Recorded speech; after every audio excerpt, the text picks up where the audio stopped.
Hi, everybody. Welcome in. How are y'all doing? I totally forgot about the table. Anyway, how y'all doing? Welcome in. Happy New Year. Hi. So, how's everyone's holidays been? I am very sorry that I have just not been around much this last week or two. When I have family visiting, they kind of just want me to only do family stuff. And considering streams are for me, streams tend to be 3 to 3 to 9 hours ish every night. It's basically don't stream, Sal. So, but yeah, Happy New Year. May all acquaintance be forgot. And something, something. Anyway, Happy New Year. Welcome in, Federation, Z-Bot, Psy. How y'all doing? Here it is still quite a ways off from actual New Year's. It's been nearly 3 hours of the year for me. Yo, let's go. May all acquaintance. So does anyone actually know the lyrics? So yeah, may all acquaintance be forgot. It Auld Lang Syne. They play it every New Year's. Nobody actually sings along or anything. It's usually just a lot of the time it doesn't even no one even actually plays the lyrics version. At least in America, they usually just play the tune for New Year's. It's the song they play at New Year's when everyone starts making out or whatever. Yeah, I usually stop listening somewhere after may all acquaintance be forgot. Da da da da da. After be forgot part, I always lose it. I've never sat and listened that hard, to be honest. In London, they blast lyrics. Yeah, like I said, in America, they just play just the song without lyrics. And here at New Year's, you're supposed to make out with somebody at midnight. You do the big countdown, and then the closest person who is willing to you make out with. That's weird. I mean, I don't know. I mean, it makes sense. I think I think it started off as a couples just decided to do it as part of the celebration. And then it turned into okay, if you're married, okay, and if you're dating, okay, the people who aren't dating anybody are feeling left out. So I try to just if you're not dating somebody, just find someone. And then you just make out to the rest of the song. That's just apparently the American tradition. Although when I was oh, it's weird that nobody's actually bothered to listen to the lyrics. America's weird. Fair. I mean, it's a cultural relativism. I don't know, America, here in America, we very frequently are kind of tease and call the Brits weird, as an example. And you know what I mean? It's all just whatever other people are doing is weird unless it's the same. Unless you think it's more interesting when people think themselves are weird, I think. But yeah, when I was a kid growing up, though, for New Year's, the other stuff that we would do a lot of the time is you'd gather pots and pans, preferably something that you could hold in one hand, like a pot or a pan, and you'd get a wooden spoon, wooden spoon, and you would at New Year's, you would all go outside onto the pavement and just start banging your wooden spoon to your pan and yell Happy New Year. That's the one I grew up with. Either that or fireworks. If you had fireworks, you light off fireworks. It's not our fault they can't make tea. I mean, technically, putting anything in tea is like against tea if you want to go back to like Chinese tea, which is where the Brits got tea. Right? I'm pretty sure. I don't think they put stuff in tea. Wait, did it just say somebody followed me? Why does that not like pop up in chat anymore? I wonder if I did something. Hold on, wait. Krakens, thank you for the follow. Welcome to the Selvian Legion. I hope you have a cell of a time. Most British tea comes from Africa. I mean, yeah, but I meant like tea in general. Doesn't tea like period come from China? Where it grows now is like inconsequential. Like technically, like all American tea is grown in like Colorado. Sweet tea is better than British tea. You know what? I think they're very different drinks. It's kind of like an iced coffee versus it's the different. Like I think the difference between British tea and like Southern sweet tea, or even like just American iced tea in general, is just like is literally the difference between like, you know, like drip coffee, a cappuccino, an iced latte. You know what I mean? They're drinks you have these for very different reasons. Like American drip coffee is for getting caffeine in your body in the most tasty way that you can possibly manage. A cappuccino is more like a treat, like a hot cappuccino or a latte or whatever. And then an iced coffee is supposed to be like sort of like the other two, but it's also supposed to be like refreshing. It's not supposed to be like, you know what I mean? Like I would not drink an iced coffee for the same reason I would want to drink like a hot coffee or even like a more nicer like right anyway. You know what I mean? I stop at half sugar, half tea. It's just too much at that point. I will say I have had Southern sweet tea before where it's just literally like a syrup.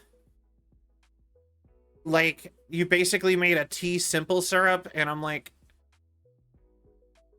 it's gross. I'm like, that it was too much sugar. We needed to have like a cup less sugar in this, at like minimum, maybe more.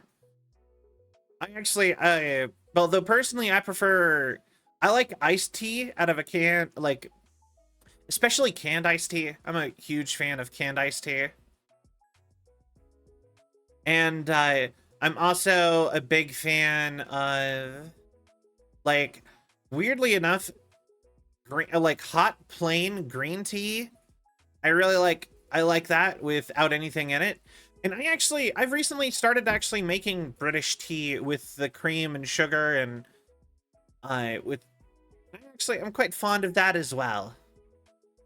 Like I said, it's all just different. You drink them for different reasons, though. We're a quarter of the way through the century. Yeah, you know, yeah. We definitely are. I saw a woman who took a pitcher and filled it with half full of sugar and then added the tea. Ooh. But yeah, yeah, we are a quarter of the way through the century. That's honestly, sometimes it's still crazy for me to think that, like, oh yeah, I was technically born in the last century, and there's a solid chance I will live to see yet another century.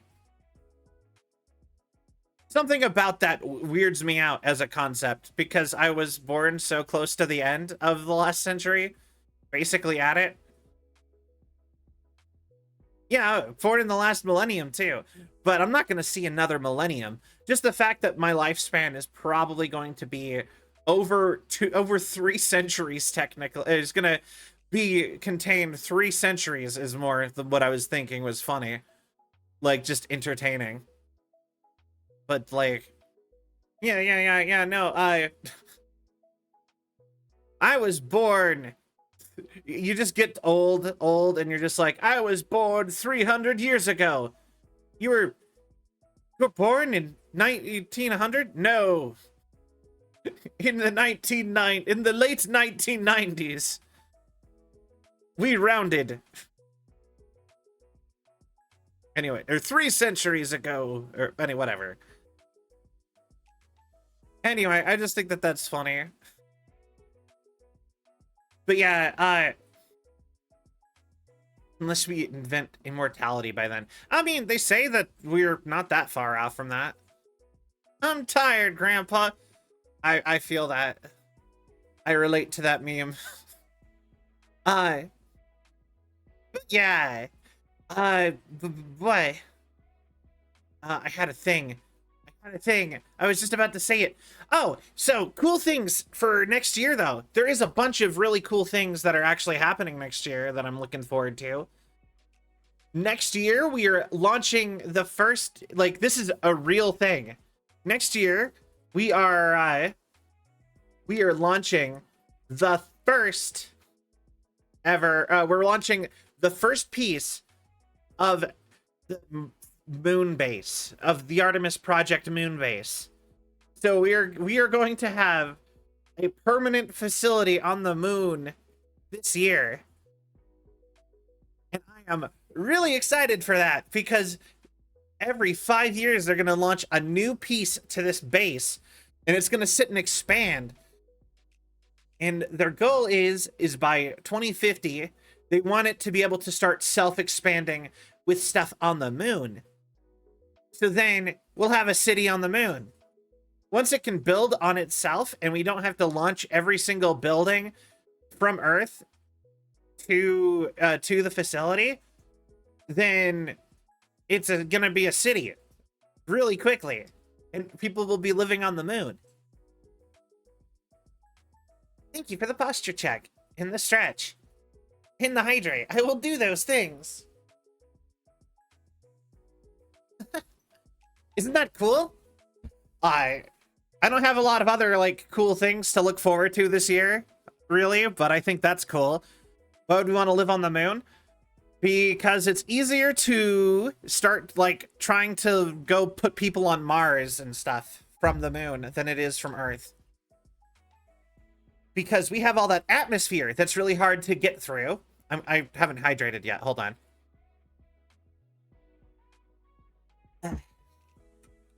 So we have a ton of atmosphere we have to get through every single time. And that is where the majority of rocket fuel is used. So it would be a rocket from the Earth's surface to get to Mars would have to be massive.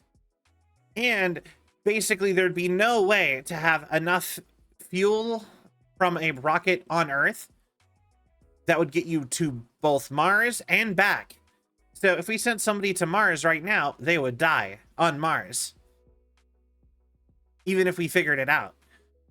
So, if we can launch somebody to the moon, have them fill up their gas tank, basically, and then from the moon go to Mars, then we could go live on Mars. And Mars has a lot more stuff for us to be able to do. Yo, I can already hear fireworks. I would do it just so I can look out the window and listen to it. I really want to stay at your house from entering. Yeah! Exactly! Zbot gets it!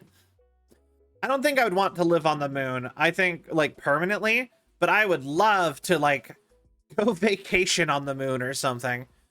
Like, go take, like, or even, like, do, like, one of those, like, working years or whatever, where you go and you, like, work somewhere while living there for, like, a year or two. I think that would be really cool. Just be like, yeah, how'd you spend the year 2028? Oh yeah, no, I got a job and I worked on the moon for a year. How cool would that be? Like I said, I think that's cool.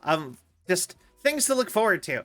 But honestly, until like the Moon City thing actually starts happening, which is every other year they're sending a new building until 2050, in which case their idea is for it to be self-building or whatever and self-sustaining.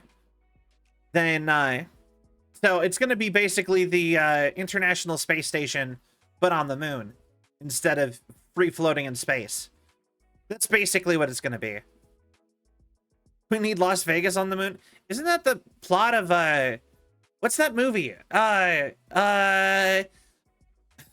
Vion really likes it. It has Eddie Murphy. He's made me watch it a bunch. Pluto Nash. Isn't Casinos on the Moon the plot of the movie Pluto Nash? It's just like Las Vegas on the moon. I had to really think about that. You know, fair. It's not like the most well-known movie. It's not like Terminator or something where it's like everyone has seen this 80s movie. No, or at least is familiar with the concept of what happens in it. But yeah. Also, I will say, so for today's stream, I actually made a thing last year. We I don't know when I'm gonna switch over. We're gonna go do that, but at some point tonight, I made a New Year's resolution video last year, and I ended up taking it down because I was a little bit embarrassed by it, especially with it being one of my only video, or one of like my biggest videos. It just seemed like kind of a lame thing to have as one of my most recent videos when I was auditioning to V Shoujo, so I took it down. But I kind of want to go and pull it up and see how I did, because I have not rewatched it since I posted it last year in January last year, or this whatever, since I posted it in January. So I think that'd be a fun thing to go through that, and I guess come up with the new ones. Although I have a feeling that since I barely feel like this year happened, it feels like I feel like my New Year's resolutions for next year is just going to be all the stuff that I didn't get to from last year. You know what I mean? I feel like it's just going to be, all right, so all those things that I wanted to do last year, this year, instead. One big cutscene. You know what? Yeah, kinda. I kind of feel like... Okay, so, I personally feel like... So I had my live 2D debut, right? And it feels like everything after that just, like, happened in, like, a blink of an eye. Like, for real. It was like, okay, I finally did my my live 2D re-debut, and now it's TwitchCon again. What? And now it's the following year. Like, I was struggling to find the money for TwitchCon because I didn't expect it to be here already, and then, like, since 2020, nothing feels as important or interesting. Weirdly, no, it's not that nothing feels important or interesting. It feels like it feels like before 2020, like the pandemic, really.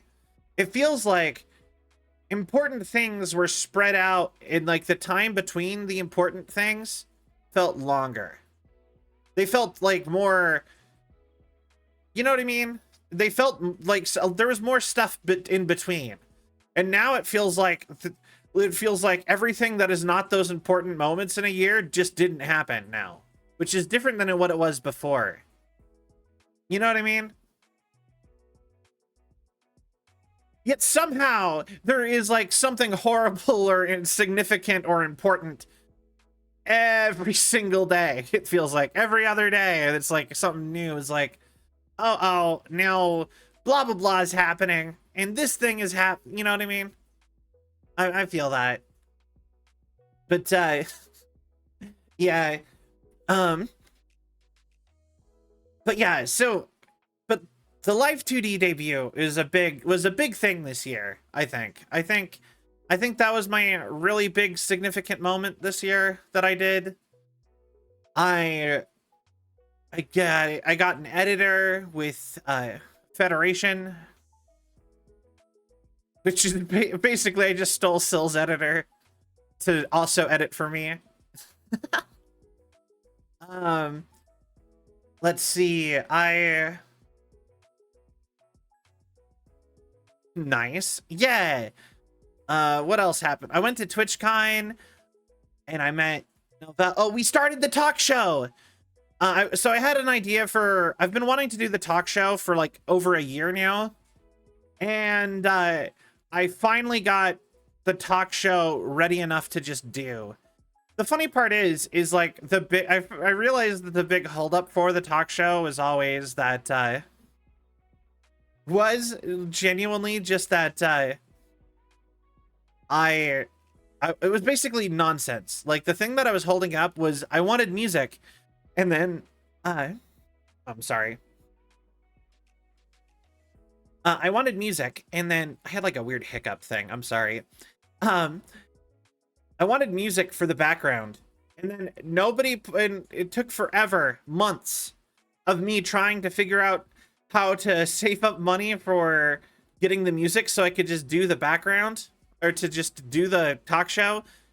And since somebody pointed out that, yeah, most talk show type things like what you're trying to do don't have a background music track. And I'm like, oh, you're right.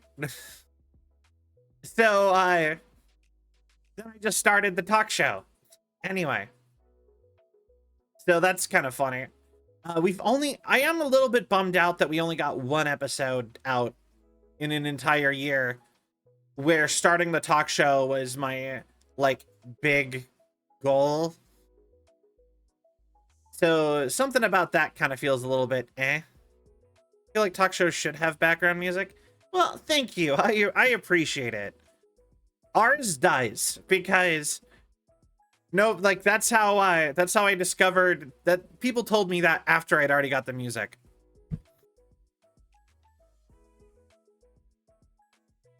So, and we have the next 2 episodes planned, and then I have a person picked for the 3rd episode, and then I will have, and possibly a 4th episode.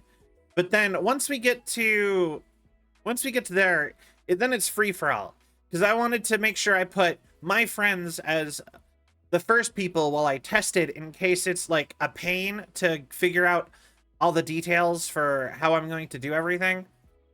You know what I mean? I don't want to bring someone on I don't know very well and have to do tech support stuff back and forth. Gen beta. Can you? Oh, that's got to be the worst. Can you imagine, like, like everyone older than you just calling you a beta for your entire life? Wow. The next generation, and we're worried about population collapse. We're throwing out a whole population of betas. Also, I think identifying generations is stupid in general. Gen Alpha's gonna eat them alive. I wish we would stop doing the generations. Did you know that we didn't do generations before the baby boomers? Like, at all? Like, they made up names for like 3 more before them. Like, the greatest generation and the silent generation. And, yo, hello. Hey, Matt. Welcome in. How are you? But yeah, before the baby boomers, there was not really... The baby boomers were named first, and then they named the couple before it. And then they started doing it every, like, I guess what, like 10 years after? I don't know. It's just something about that is just dumb. I wish we would stop, especially since it's a gradient change. Like, you know, so many people are on the cusp between the two that have traits from both generations, and it's like, it's all just dumb. Silent generation, more like dead generation. More of them are dead or centenarians. Yeah, true. I mean... Wait.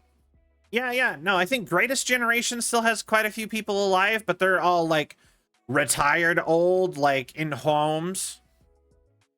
And then I think a lot of people are... But I think most people are like boomers down. Boomers, Gen X, millennials, Gen Z, alpha, betas. Are we just gonna go through like the Greek alphabet after that? Like, I'm Gen Z. I mean, you know, fair. I don't know. I think the generation divide thing is really dumb.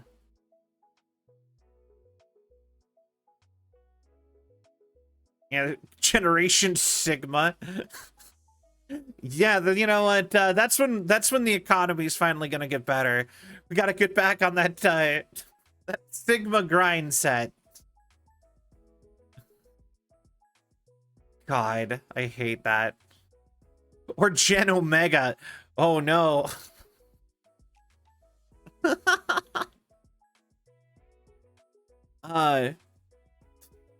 Oh, that just made me think of the Omegaverse. And anything that'll keep me... I don't want to think about the Omegaverse. That's the generation the Omegaverse starts. Generation Omega. Oh my god, that'd be hilarious. It's gonna be the Omegaverse and I hate it. The generation, all the boys are getting preggers. It's happening. Wait. How does that alphabet go? How far away are we from Generation Omega? When will be Generation Omega?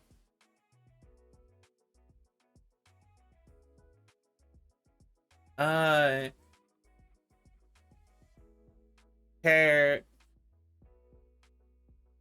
2035. So in like 10 years, we will have a Generation Omega. The Omegaverse will start in 10 years. You heard it here first. Better hope that you're an alpha, otherwise you might get preggers. Be careful. Yeah, no, we can move on. I'm done. I like that. That was the end of the joke. I couldn't keep that up if I wanted to.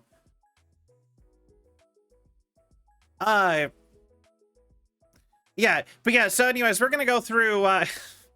We're gonna go through at some point. I made like a New Year's resolution video last year. I want to go through that, and I want to make resolutions for. I want to make resolutions for 2025. I have not thought about it at all, mostly because I still feel like 2024 was like, I feel like we just like entered summer of 2024 basically. This last year just kind of went boom. I'm sorry.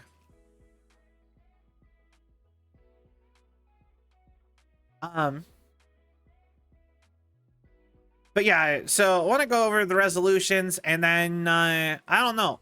Maybe we'll go to like maybe we'll go watch, or we'll go play some Cyberpunk after that. I don't know. Yeah. Anyway, but yeah, as far as resolutions goes, it's just more like, for me, I'm not doing, when I do resolutions as a content creator, it's different than doing resolutions as a regular person. You know what I mean? Like, I'm not like, okay, I want to lose 20 pounds and go to the gym every day and, you know what I mean? No, it's more of, what are the things I want to accomplish this year as a streamer, content creator, everything. You know what I mean? That's more what I'm meaning by resolutions. Because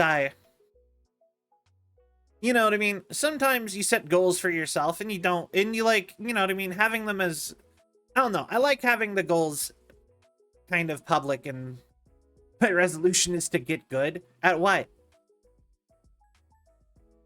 Gonna just like good in general? Are you gonna pick a thing to be good at? Existence? I mean, don't we all want that to be as a goal? I think everybody wants to be good at just stuff. Just general, just like, just get good. You know, the Dark Souls mindset.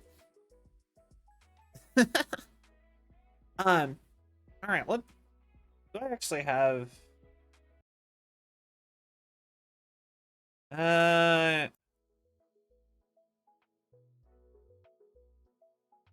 okay, cool. I do have a thing for it.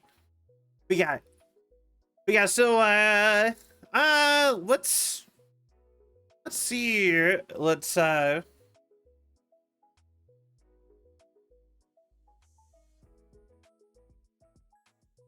Let's pop up my New Year's resolution from last year.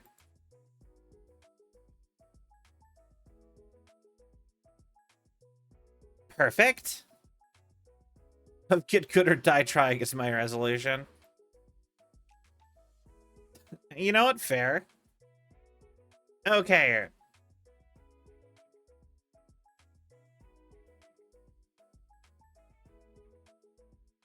Wait. There we go. All right.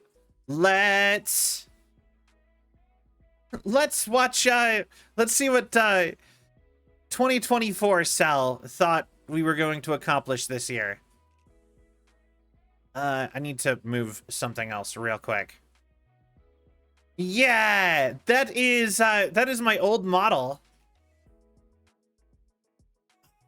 Okay, there we go. I'm like trying to move. Sorry. It's I have my stuff set up dumb. Okay.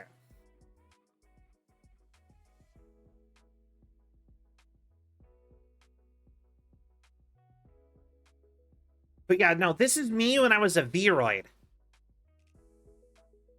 So before I saved up a lot of money. This was me. This was me with a free software that I spent a lot of time editing to try to make it look like a unique character and not like the Vroid stuff to just like copy and pasted like everybody else. But yeah.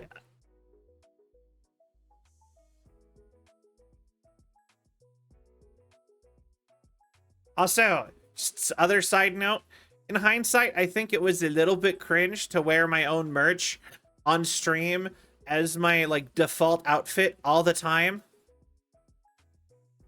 I just thought I looked better in the hoodie than I did in my actual like canon outfit at the time for a while.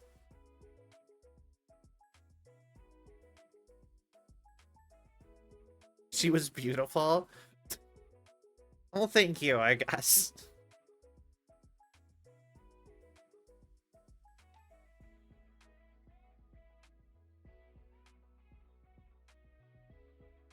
Yo, first thing that we did that.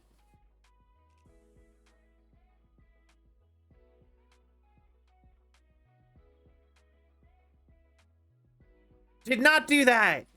Okay, want to know what I meant by that? Looks like a nerd in a movie gets a glow up. Yeah, a little bit. I thank you. I agree. You guys can't hear it?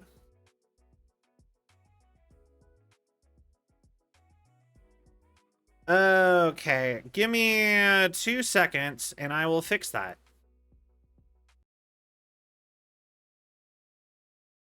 And we'll start it over. So, New Year's resolutions for the year 2024. I know we are several days into 2024, and so this is late. All right. We'll so sorry about that. But yeah, okay. First and foremost, I made my New Year's resolution like video on like January 11th. This year I'm doing it like early. So, because that's going to be cut out of this stream. That's the actual plan. So, late already, just from the get-go. But, here we go. So, my New Year's resolutions for the year. I want to get our full revamp, re-debut done. I want to did it! promote myself from being a Vroid streamer to having like a full live 2D model. In Yeah! fact, I might actually have some stuff in the works for a 3D model too. We did not do that. Do you want to know what I meant by that? What I meant by that in this video is I picked out a person on VGen, which is a like a VTuber like marketplace thing for commissioning people. I picked somebody out that I thought I could afford to commission a 3D version of me, of this version of me, so that for VR chat and stuff. That is how far that got. I picked out a person to commission. That was it. And the funny part is that person no longer even makes avatars. I missed the window for it entirely. Oh, that one would have been about $500. So, which wasn't that bad. Compared to the Live 2D, which almost cost $2,000. You know, that was yeah. Like this model of me, $2,000. Happy New Year, Mac! Welcome in, how are you? We're going through my New Year's resolutions video from last year. But yeah, so, first and foremost, apparently, we accomplished the first goal. Become Live 2D. Secondary goal of become 3D. No. Did not happen, didn't progress, didn't even talk to anybody. Same state as it was last time. VTubing looks fun, but it's really expensive. That's why I've been streaming as a VTuber for 5 years-ish. And there's a reason I was a free Vroid for almost the entirety of it. It's only this year that I have been able to be a Live 2D, because I had to save up $2,000 to become Live 2D. And I got a cheap Live 2D. They actually go upwards of like 4 or 5, it's like 6,000. It's expensive.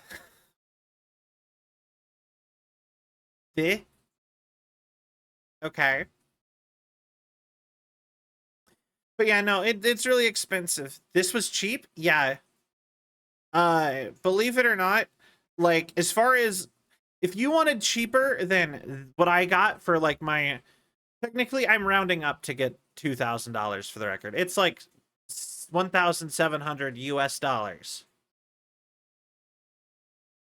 That's not counting stuff like, you know, yeah, that's pretty much it. Yeah, about 1,700-ish. And that was cheap. Okay, so I guess we'll do a quick little tutorial on how VTubing works.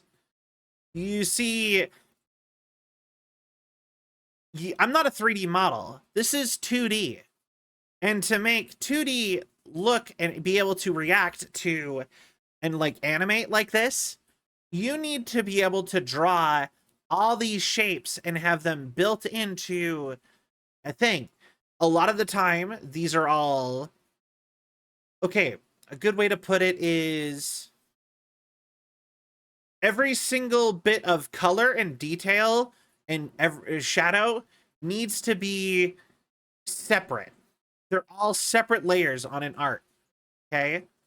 And then you need to go in with a computer program, and then you need to make it so that all of them are labeled and attached to track and be attached to the right other thing. And basically you have to make it so that you have to have them all correctly attached and labeled in a program to make it so that another program can then have it all tracked to a human face to make a simulation of 2D animation. That is a very long, time-consuming process, and the art is also, and plus it is art. It is full-body, complicated art where you can't just draw and call it a day. You need to have it all specially like separated out, and then you need to go have another person, because this is one person can do it all most of the time. Then you need a second person to go through and make it all do stuff. So technically I'm not one drawing, I am like 6,000 drawings. That makes sense, all layered correctly to make it look like I'm one drawing, and then ran through another anyway. The thing is that you can get models cheaper than what I did, but you would have to get something like a chibi, or maybe you'd get like a recolor, or like the recolors are pretty easy. I know, like if you want to be something like a My Little Pony as an example, that is actually pretty easy, because there is like one shared body type between all of them, and from there you just change color and maybe the hair a little bit, and then you're done. So like I said, there's ways to make it cheaper. There are cheaper versions of it. The thing is that like if you want the full like body like I am, and like I could have made it cheaper on me if I didn't want legs. If I wanted to cut it off at the waist or the chest, it would have been cheaper for me. But I wanted the full body, so that I could use my whole body for something like a skit. So like, see, I can do something like this. Oh, walking around, blah blah blah blah. You know what I mean? There's a lot more I can do with that than if I was like ahead. So yeah, it's complicated. And that is how VTubing works. Anyway, yeah, it is kind of like witchcraft. Potentially multiple, depending on how well that works out. So there's number one. So what I'm hearing is that they are infused with magic, like pretty much. Yeah, I'll give you that. I have no idea how it all works. I mean, like I get the gist of how it works, right? But like I don't know what all needs to be layered. If something moves, it needs to be its own layer. So like if you look at like my hair in the front, that's all a bunch of different layers. Like every single strand at the front there is a layer, but I know like the back, like the stuff like some of the stuff, like some of my hair is like one layer. You can kind of see it in the back. It kind of just moves around at the back. You know what I mean? Like there's stuff here kind of just moves. You can kind of see a little bit of the layers if you like really try. Like I said, it's making the it's kind of like it's literally making the illusion of 2D animation with a bunch of pictures. So technically, like I said, I am like 6,000 or 7,000 pictures, and instead of so you can animate it in real time, you have to like basically have a program that makes all those pictures move around as if they were animated instead of making an actual animation. But then again, animation's kind of magic if you really think about it. You're telling me that if you show me thousands of pictures really quickly, that it'll look like it's moving and alive? Like it's actually like one like video, you know, video itself is kind of black magic. We're just going to show you thousands of pictures really fast, and you won't be able to tell that, you won't be able to see that they're different pictures at all. It'll look like one thing. And that's how both animation and regular video cameras work. But we can move on. It's fine. Full revamp. I feel like I have been doing streaming long enough that we could make everything a little bit more professional looking. I think we did this. Not be using free software. Yeah, all the software I use now is paid for. Sure, it's not like yeah, like I mean, okay, I guess like OBS and like the basic streamer kit stuff is still free, but But yeah, no, I like I said, I have paid for all of this stuff. All of my assets are paid for, even the chat boxes and the little chat pop up. I it these all like here. Also, little side note, I was so excited for the re-debut stuff that I actually got some of the re-debut stuff early. Like this was the original chat box for the live 2D debut, because I was like, this is like perfect. This is just so me. And nobody can read it. Like, I can't tell what this says. I can't tell if that's an emote or words. And I could not figure out how to fix it. It wasn't supposed to look like this, but it is. But instead we got this box up here. And I think it is way better. But I was so oh, there we go. You can see that emote. But yeah, I was so excited that I got this so early. Like, this was done so early that I think I started using this like 4 or 5 months before the rest of the debut is ready. And we got all the way to the debut before I before I went and got a new different one, because nobody could read this half the time. Anyway, aren't you already 3? Yes, I am already 3D. Yeah. But like I actually really love the Vroid program, and they keep making it better and better all the time. But at the same time, it still would be way it would still be way nicer if I didn't actually if I had like a proper like fully custom thing. I will still stand by this. If you want to get into VTubing, do not pay for stuff until you know you like it, because once you go down the rabbit hole of paying for a ton of things, you know, there's nothing worse than going through and being like, wow, I don't like streaming, and I spent $500-600 on blah blah blah blah blah. So, and I think Vroid gets way too much flack as a program. I think you can make nice looking things out of Vroid. I think my old model looked really good, especially for, you know, the fact that I made it in basically a character creator from a video game. But like I said, if you are interested in streaming, you should just try streaming. Do not try to get all fancy just immediately. You should, you know, take it in steps. Learn what you want to do. Learn if you even like it. You practice, basically. But anyway, but yeah, I still think Vroid is one of the best programs to start off with.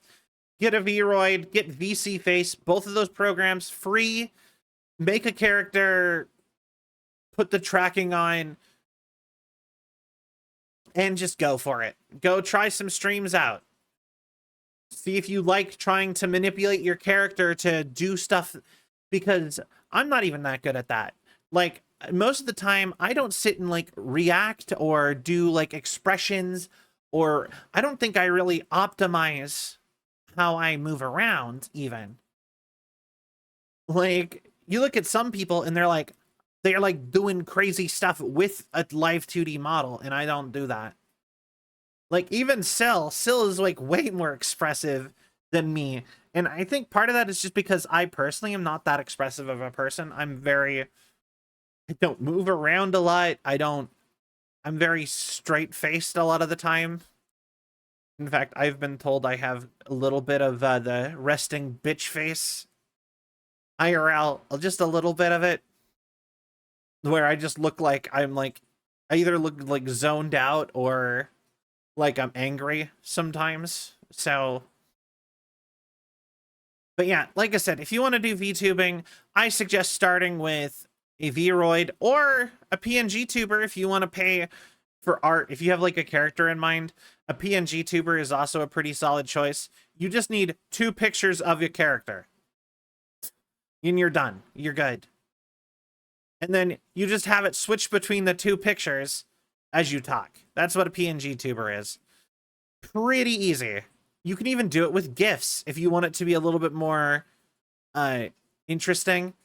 You can have it be 2 GIFs. So your character is moving and it looks a little bit more like interesting. But you know, like I said, it's you know, like either way, I highly recommend people do not jump to live 2D unless they want to do it entirely themselves. And there's a lot of people who make live 2Ds by themselves too. So don't even think that that's like hard and like so impossible that you couldn't do it if you really wanted to. But in fact, I know people who are constantly making live 2D models for themselves because at a certain point, you know, it's kind of easy for you to do it once you know how. You know what I mean? Like with everything. But it's You know, anyway. I think there's like a Yo! Congrats, Cell. Good job. Oh, you guys done streaming already? Nice. I'm going through my... I made a New Year's resolution video last year, and I'm going through it. there's literally like I think So far, I have accomplished I'm currently at a 50-50 ratio. We're only 1 minute in, though.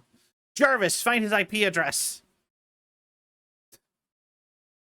But congrats, so good job. I highly recommend Vroid for everybody.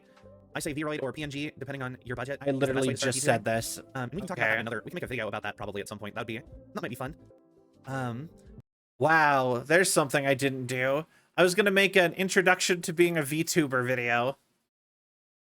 But Also, I love how in sync I am with myself from last year. Just immediately pause the video to say the next like 2 minutes worth of things I said in the video. I also think that just having things like there's a certain like cheapness to Vroid that I think people pick up on.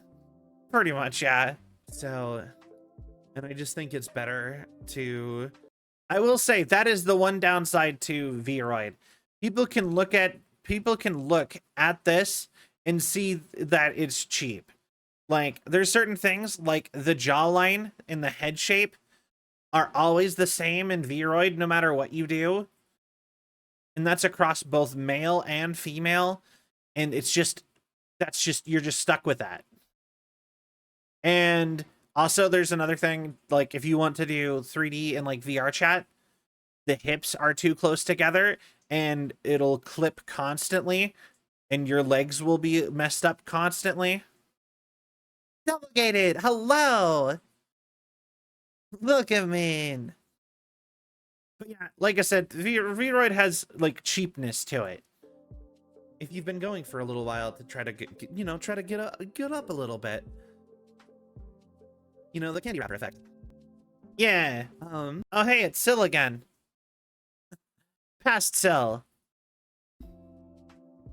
Next New Year's resolution, I want to release something music. Yeah.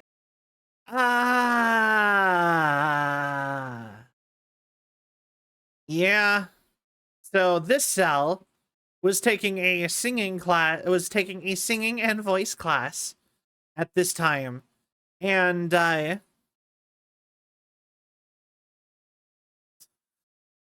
still is probably pretty chill. Oh, candy wrapper effect. The better you look as far as the better you look, the more likely people are to click on you. So, an example. The best candy in the world, if it was just a name on like a brown paper package, you're less likely to buy it unless it had like a cool logo and an interesting wrapper. you are more likely to buy a bad can. It doesn't matter what the contents are in. You need to look kind of good to attract people to even find out if the contents are good. If that makes sense. Candy wrapper effect. So, you know, it's part of like that's the issue a lot of people have with like especially with stuff like cheaper models like Vroid, is a lot of people will look at it and because it looks kind of cheap, they will not actually check it out because it doesn't look very good. Like it looks good enough and some percentage of people will click on it anyway, but but it really doesn't matter how good your content is if a lot of people aren't going to actually click on it. You need to have, you know what I mean? Yeah. I'm over explaining. I think I'm not 100% sure if I want to do like a full song cover or something. Oh, I was don't know so if I'm optimistic. good enough at singing I for was- that. I might test at doing like song covers or an original song. But I was so sure I was going to finish the whole music class.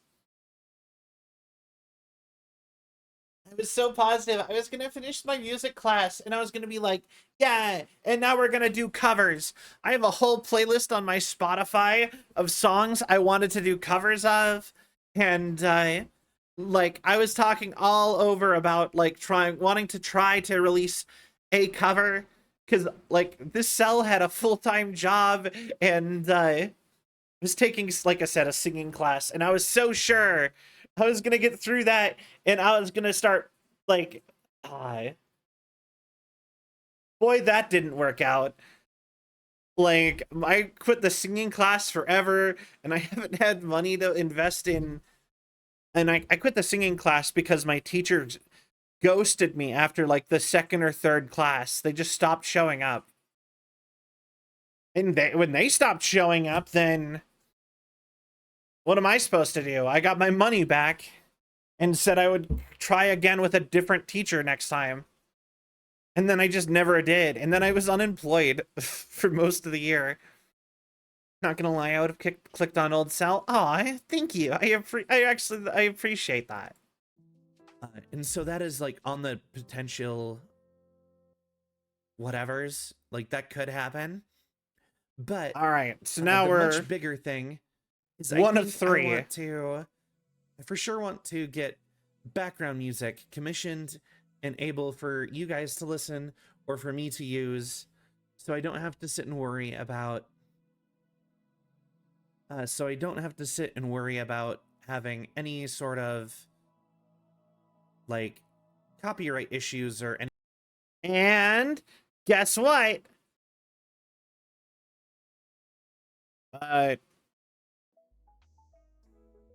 We did that one. Anyway. Yeah, we're 50-50 again. Unfortunate that they ghosted you. Yeah. To be fair, there was some other issues with it. It wasn't just like they ghosted me. It's I missed one payment and I can get taking 1 week off because I messed up a payment. But I paid them eventually. And they canceled the appointment when I couldn't pay, right? They immediately, when it didn't bill them, they canceled it. But when I was able to pay for the next class, they just never showed up after the one that I couldn't pay for. They didn't show up for that one, and then I got it refunded, and then I showed up to the next one, and they didn't show up to that either. And so then I was like, oh, so I got a refund for that one, and then I canceled, and I'm like, I was a little bit short on money at that time, so I was just like, maybe I'll wait a month or two. The thing is it's contracted people. Like, it wasn't, it was that guy doing it. So like, if I didn't decide, you know what, I'll pocket the money for a minute and I'll try back again in like a month or two, then I would have just switched to a different teacher.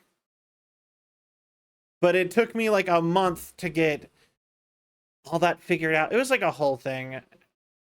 But hilariously enough, they're probably who I would go back to if I got another singing lesson. I would just get somebody else.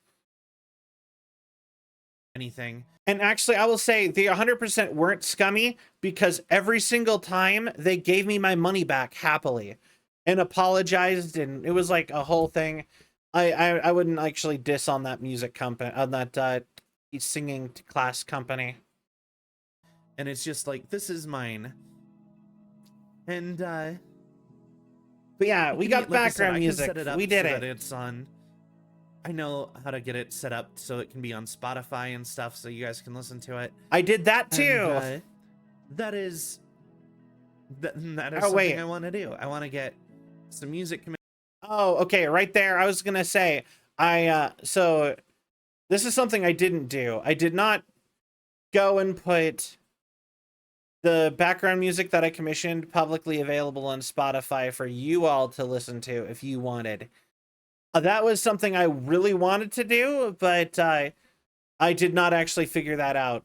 So technically I didn't do that one, but that was more of a side note to the rest of everything else. So commissioned and potentially even maybe release like a song cover or something. Yeah, good ratio we'll so far. With that later.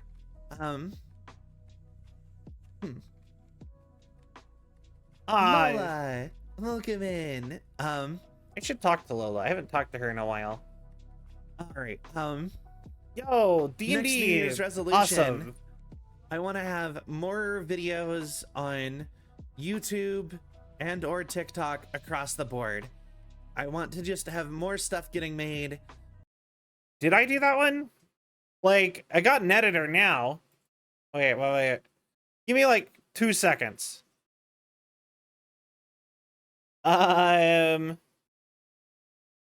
Okay, hold on. Okay, so main videos. We have one. We have had one main video come out on YouTube this year, and that was an ad for the merch store.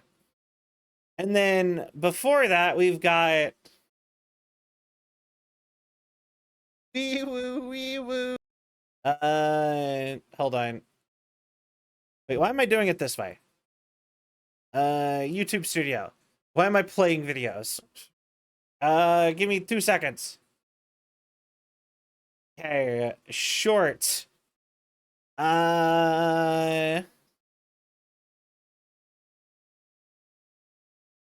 have 1, 2, 3, 4, 6, 7, 8, 9, 10, 11, 12.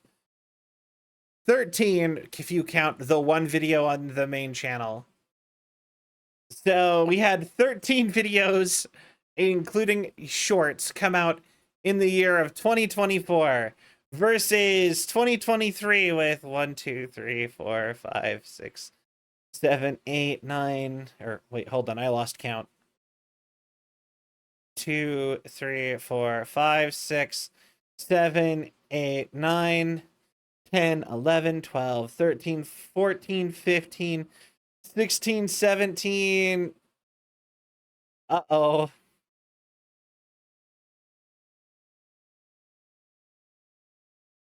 18, 19. Okay. Hi, Luton. Welcome in. How are you? I'm going over my New Year's resolutions. Yeah. So we failed that one. So I'm like, I want way more videos on the on release on YouTube and TikTok. And I had 5 less videos this year than the year before. I wanted way more. So, oops. Yep.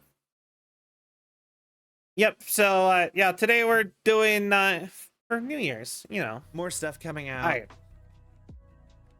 I what really else think we got? That I really think that I can do more and do better than I have been doing. Yeah, Sal. You think so? Especially since I did. Wait, how many weeks are in a year? Wait, I almost had one video a month. I had only a little bit over one video a month this year. I had like, I had a video a month plus 3. Like, I didn't even have a video every week this year. It's so bad. I did find somebody who can sort of help me edit videos. Yeah, that was a different So, person. Oops. So Oh, we wow. so part of the goal is I want to have more videos coming out across the board. So optimistic, Sal. And then next one, I want more streams or show that are not just gaming and talking. I want to do some more. I want to do some things that require actual planning or are a little bit more interesting. Yeah. Well, like that could be watch-alongs. I've been working on watch-along. trying to get Syl in for a wait, watch-along of the movie The Wizard. Yeah, that was an idea I had. I was going to have videos where it would be me and another person, and they're just like watch along. And so you put the movie on, and we would do like commentary over a movie. So you just put the video on while you watch a movie, and we'd have like a timestamp of when to start the movie. And we would all watch it together and talk over the movie. And yeah, no, I completely forgot about this like a month after this because that was an idea I had during this video. Like not during this video, but like a week or so before I made this as a resolution goal. But we did get the talk show going. So that's something in this sort of category. I would say this one was a success. We didn't do the details like the watch along, but I did get one stream that wasn't just playing a game. It's the movie stream type Super Mario 3 on. It's like an 80s movie about video games and like road trips and Yeah, the talk show was really fun. I actually, like I said, I have a bunch more episodes of the talk show planned to come out or get made soon. Sadly, I started doing the talk show really close to the holidays. So like it was, all right, we did one talk show. Time to organize episode 2. Everyone was busy for Thanksgiving. Everyone was busy for Christmas. Like it was like that fast. Like, oh yeah, we're busy. I had like a week in there where people were talking to me and able to like start work on plans. But the thing is that like I wasn't aggressive enough in like trying to like pin people down for days. So my next 2 guests just like it didn't happen. And when I was finally starting to like, that's part of what I mean when I'm like the holidays snuck up on me, because like I was like trying hardcore to plan like episode 2 of the talk show and being in depth. Well, hey yo, but I was trying to get the talk show episode 2 figured out the week before Christmas, thinking it was like a week or 2 before then. And of course no one's free the week of Christmas.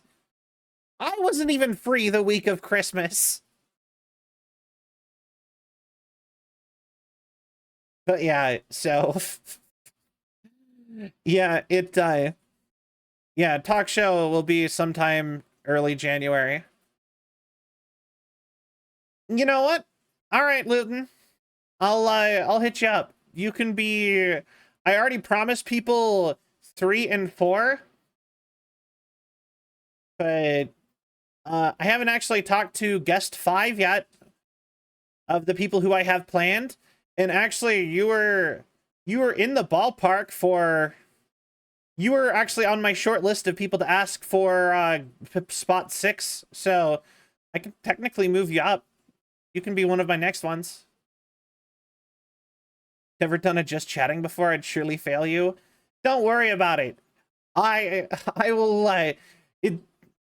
It'll be easy. The subject is you. Like, I mean, if there's anybody who knows a lot about that subject, it's you.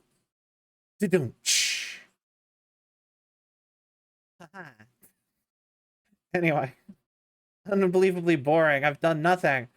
I mean, I don't know. What have I done? Not a whole lot. You know, we'll see. And also, if you watch the, you'd be surprised at how little some people know about themselves. I mean, fair. But yeah, no, the majority of the stream is just hanging out and chatting about whatever. And then the last, I want to say maybe quarter to or less of the stream, we take questions from viewers, both in chat and from our communities that I ask for like a week beforehand. I can give you more of a run through about how the show works later if you'd like. But yeah. You were, like I said, you were on my list of possible people to test out how a PNG guest, a PNG tuber guest would work. So the fact that you're already interested saves me a lot of time. Cool. I'll just put you down for it. To be fair, we didn't get that many what's your favorite blah blah blah questions for Syl when Syl did the first episode, so also the goal for the talk show is actually, once I get a couple, I want to turn them into a podcast. I never got around to doing that yet, but I figured it can wait until I have a couple put up, and then I was going to have it so that you can listen to an audio only version if you would like. That's another another thing I had planned. But anyway, children taking road trips without their parents, basically. It's a funny movie. You're braver than I. I don't think it's not funny on purpose, I think. It's been forever since I watched it. The thing is, favorite is so hard for me too. I feel that. Because to me, I'm like, favorite, do you want me to give you a top 10 in no particular order of things that I really, really like? Sure, that's easy. I can give you 10 things that I like and would give it like a 10 out of 10. Sure, give me a category, narrow it down a little bit. Easy. Do you want me to actually like put them against each other? What's your absolute number one? I don't know. But yeah, like if you want me like top 5, like I did that for the debut even. Like, what's your top 5 anime? Gurren Lagann, Wagnaria, Mercury High. Look at boy. But yeah, like Gurren Lagann, Wagnaria, Log Horizon, Space Dandy, Fooly Cooly, Yu Yu Hakusho. How many was that? That was hard. Ask me favorite food would change every month. Yeah, and the thing is that the part of the point of the favorites is that they're gonna change a lot. So that's why I'm like in no particular order, because other things can make top 10 pretty easy, you know, and they will move around a lot in top 10. In fact, actually, I just had like my favorite food changes very regularly. Sometimes like my favorite food, sometimes I burn out on my own favorite foods. I'm very much the type who would be like, all right, I love curry. I'm going to make it all the time. Eat it every day for 3 weeks. I hate curry. I don't want to eat it anymore. Give me something else. I like pizza. You know what I mean? I would not say, even if I burnt out on my favorite food, if I burnt out on something that I like, it doesn't mean I don't like it still. It means I don't want it for the foreseeable future. And it's definitely, I wouldn't say it's my favorite if I was burnt out on it.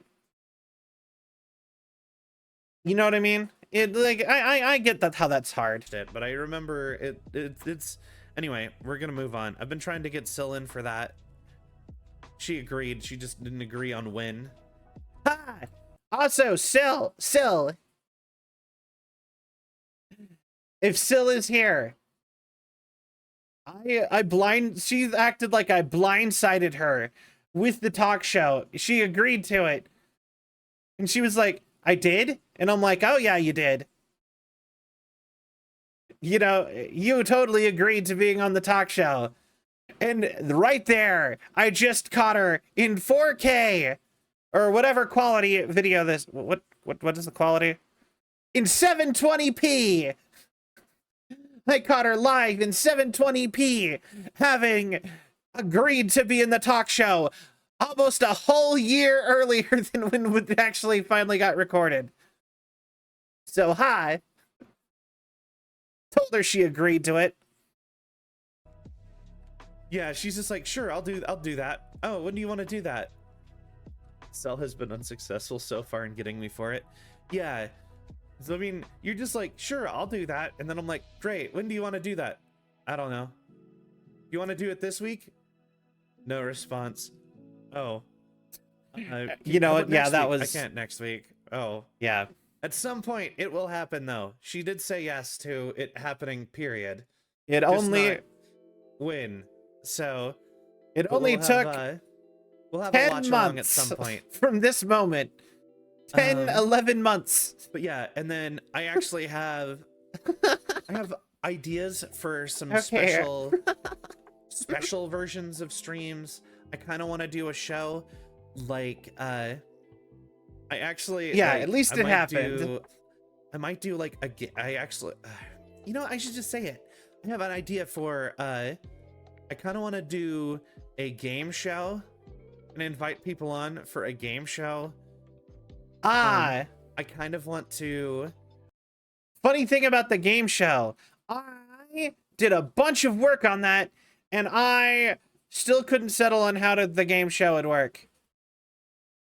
But right here at my desk right now, I have a ton of index cards, something like 1,200 index cards, and maybe like an eighth of them have questions for a game show, like a Jeopardy style game show on them. And yeah, I kind of stopped working on that. It was too much questions for me. Too much work. I changed my mind on how I wanted to do it. I'm like, okay, instead of being all pre-written and having like a million questions pre-written, I should just cater them to the person I'm having as a guest. And then I'm like, maybe I should be a versus game show. And then maybe it's like, maybe it should be an improv game show instead. And then I'm like, I think I'm too ADHD to actually plan something like this at the moment. So, yeah. All right. I really want to do a talk show too, to try to get an excuse to talk to people. I just talked about the talk show. Because I am so bad at like talking to people who are outside concise of like conversations, my immediate circle. So I think having something like a talk show where I just like invite people I think are cool on, and we... Too ADHD to plan anything except D&D. You know what? I feel that. Although I'm also too ADHD to even plan D&D half the time. Legitimately, 90%. Like, I always am the dungeon master. I prefer to be the DM or the GM or whatever you want to call it. And without fail, I'm almost always winging it. I have like cliff notes. That's how much I plan. But anyway, but yeah, I just think it's funny, just like talk show. I really want to use the talk show to get out of my circle and talk to more people outside of my circle. Sell 10 months later. Okay, we've got one episode of the talk show. I need to have at least 4 more of my friends on before I'm comfortable having people I don't know on this talk show. Oh my god. I'm a goof. We just talk about them and whatever. Might be fun. All right.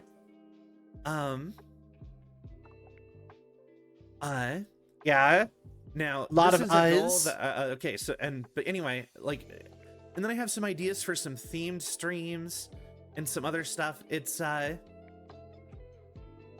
going to be like I said, it's I gonna have be really no fun. idea if I ever did any of those other themed Like I streams. said, I just want to do more things that are not just play video games live. Exactly.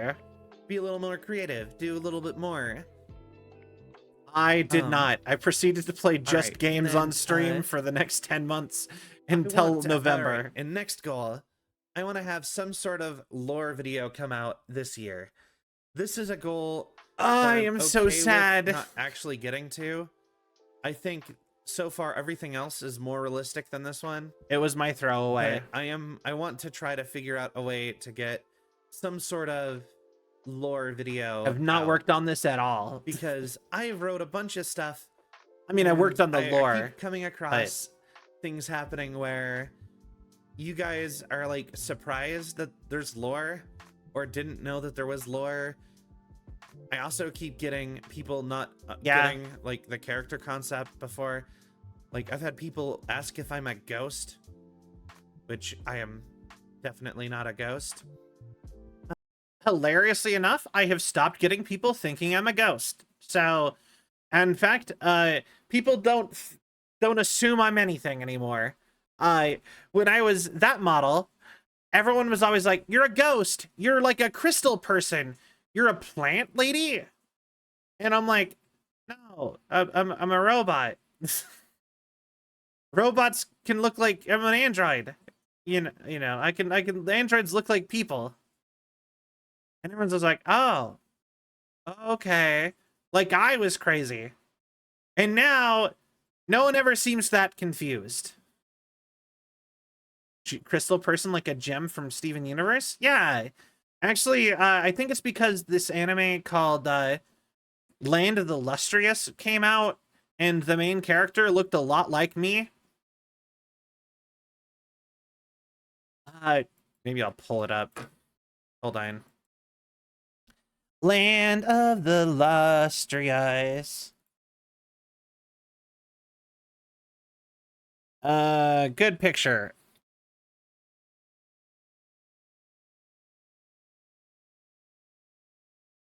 Save image. Tell, be faster. Nope, not there. Here. Okay. Open this. Dibbity-doo. Like that. So that's from an anime called Land of the Lustrous.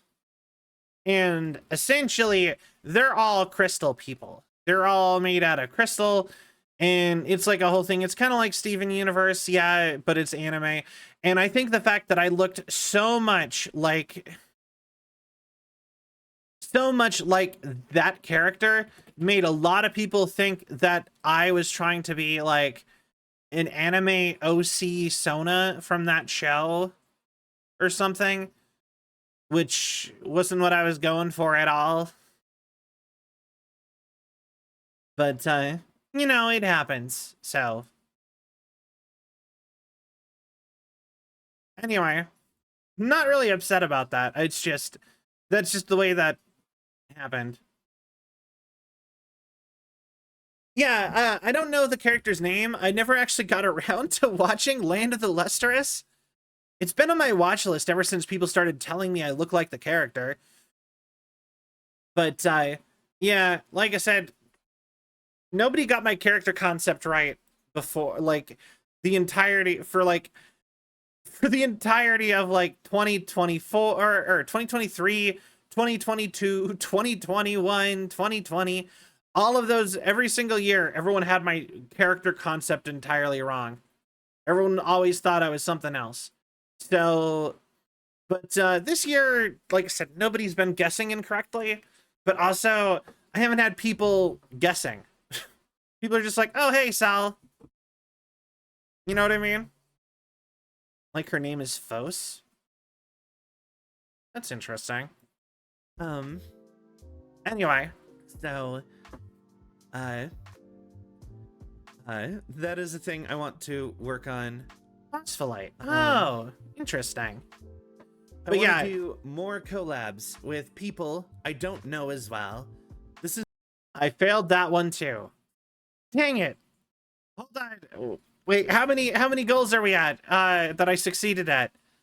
Like 3 out of like, or wait, no. I think I'm at 4 out of like 15. this is sort of part of the talk show thing. I just want to interact with more people. And I guess this is sort of tied into my next one, which is be less shy. You know what? I think I might have accomplished this one. I think I actually did a pretty good job of not being shy this year. I think I actually, my like weird shyness whatever trait that I was all on last year, like for the before, I think I've actually made a lot of good progress on that. I don't think I'm like amazing and not shy at all anymore, but I think I've gotten way better. I want to just talk to more people and be less afraid of talking to people. Honestly, the pandemic kind of made me Imagine being shy, laughs, an introvert who avoids all social interactions. Yeah, I feel that. I'm actually an ambivert, but this is what I was actually just about to talk about. I was an ambivert before the pandemic. Before the pandemic, I was an ambivert. I had a lot more extrovert tendencies and traits. But then after the pandemic, I sat alone, depressed in my parents' house for the entire pandemic. I didn't go out. I realized how little, I realized that all of my friends from like high school and college weren't really interested in talking to me when I wasn't around anymore. Like they didn't want to hang out and talk online. And I was just sad and lonely and didn't know what I was doing with anything. And I sat like that for over a year, just kind of getting worse mentally. And then when I finally brought up the gumption to be better, I was different. I kind of can remember like the week I feel like I changed. And I've been trying to get back and get back to how I was, like, at least, like, I don't have to be like back all the way, obviously time happens, but I wanted to get back to just being that kind of confident and good feeling. Like the word gumption. It is a very fun word. I love the word gumption. Because yeah, by the time I got myself like able to like, you know, go get back out there and do stuff, like that's when I started content creating. I've talked about this a little bit, but like I mean we could talk more about like long-term IRL sell at some point. I don't really want to sit and go into it a lot. But that's when I started doing, before I was a VTuber, I did go a whole year of being a almost daily face Let's Player on YouTube before I realized that I had really missed the boat on face Let's Players like Markiplier and that wasn't really a thing anymore. Which, that's a shame. Trying, because I really wanted to be like Markiplier, and anyways, I did that for a year and nobody watched. Like nobody. Like my average stream numbers now are like triple or like double to triple how many viewers, if not, you know, would actually watch my YouTube channel. The Let's Play era was an amazing time on YouTube. I want to use sexy deep voice, but I don't know what to make you say. Yeah, fair. Truly the conundrum. But anyway, yeah, so anyways, I tried doing that for a while and that didn't really work. And then after like a year of that, I switched to being a streamer and then immediately was a VTuber pretty soon after that. So there's some IRL cell lore, I suppose. Me agoraphobic, believe it or not. But yeah, anyways, long story short, back to the subject at hand. I think I've done a lot to be less agoraphobic and shy about stuff. I bite the bullet and actually do it a lot of the time. Do the things that I want to do and don't just sit and pine after being able to interact with other human beings. Or not, I actually used to be extroverted a lot more extroverted. Like, I'm an ambivert, but the pandemic basically made me like an agoraphobic introvert because I just stopped going outside and talking to people for like 3 years. And so yeah, you know, so it's just like I would like to I still don't really like going outside. like, you know, get my mojo going on talking to people, and I think I've gotten a lot better already. Like, I did talk to a lot more people at TwitchCon this year or last year than I did the year before. Kind of hard to believe I've gone to 3 TwitchCons at this You point. are pretty white though. Ghost Cell, make a Ghost Cell variant. No, maybe as a Halloween costume that'd be funny. I don't like. Yeah, yeah. The outer net is scary. And then finally, well, I do, and finally, Right. I want to make the Discord more fun. I really want to have. I more did not stuff going succeed at on that. in the Discord. I don't think. Oh, you know what? Hold on. I feel I will. This is a complicated one, actually. This was my final New Year's resolution, if I remember right, or one of my final ones. Right? I wanted to make the Discord more fun, have more stuff going on there, and I will say, I don't think that I did it. I think that you guys did that on your own, with only my attempts to make it happen more often, like once or twice. So, good job, guys. You made me accomplish a New Year's resolution without me having to do anything. We succeeded. We succeeded in spite of my own failure. Yeah, teamwork. So, yeah.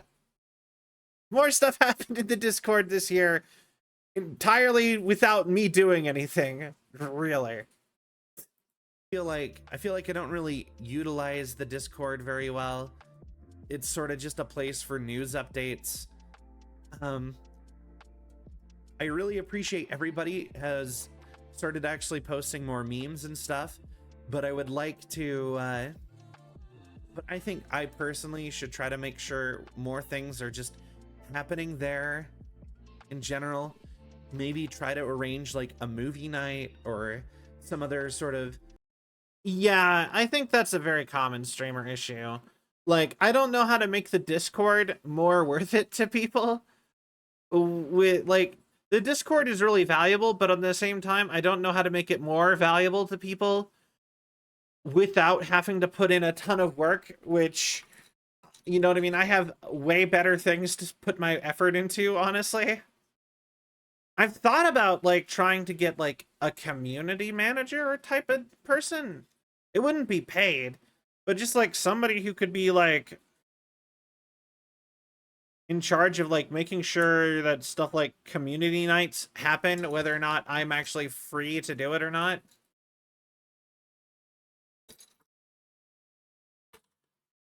but like I never actually pulled the trigger on trying to like recruit more people to like the Cell team. So it's only as valuable as its most active member. Very true.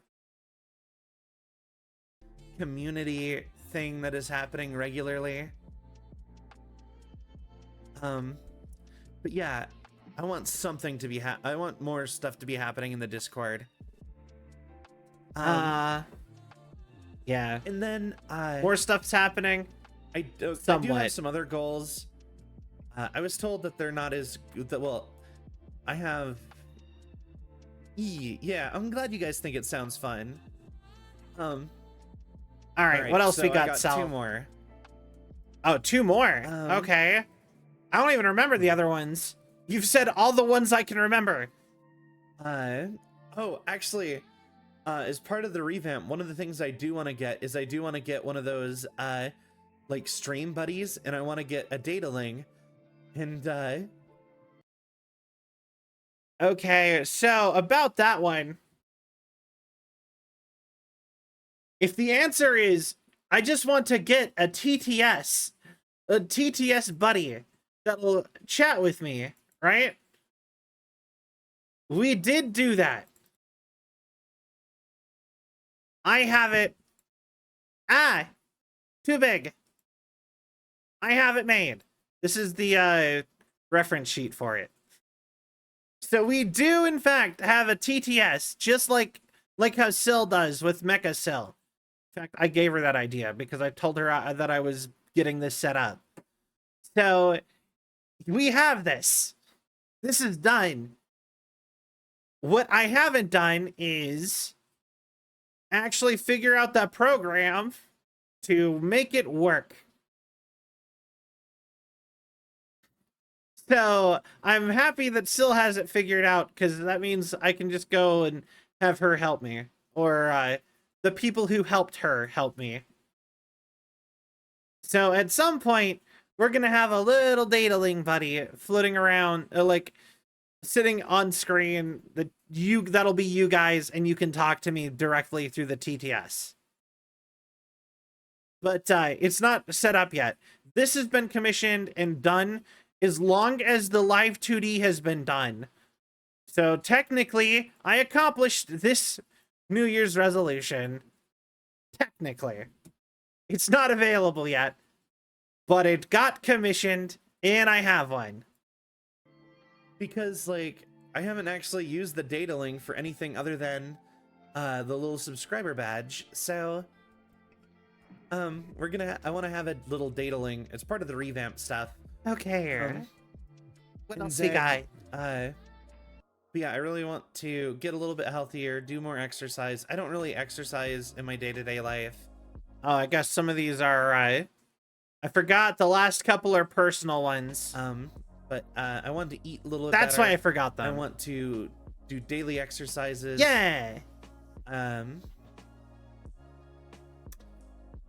just tell you right now, I did not accomplish the I want to exercise New Year's resolution.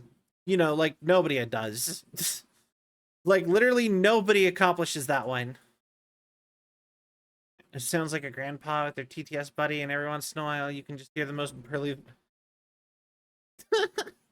Man, I love fishing. Yeah, fair. Just get healthier. Only like Actually, 1 out of 100 people 100% do. want to get the dataling as a TTS. That is, like I said, that is a part of. I the just revamp switched with back to the previous. remodel as something I want to do. Wow, Sal, good job. Way to And then, be. Finally, my big goal this year, and What's the big goal? I do not want to. I was told it's not good to like say these kind of this goals one. because they're kind of like a downer on your audience. But I really want to hit 1,000 followers on Twitch this year. So that is a big goal for me. Okay, so we did not accomplish get 1,000 followers. But I think And when I look at that follower count and how fast you've been getting followers lately, I think we are guaranteed it by next year.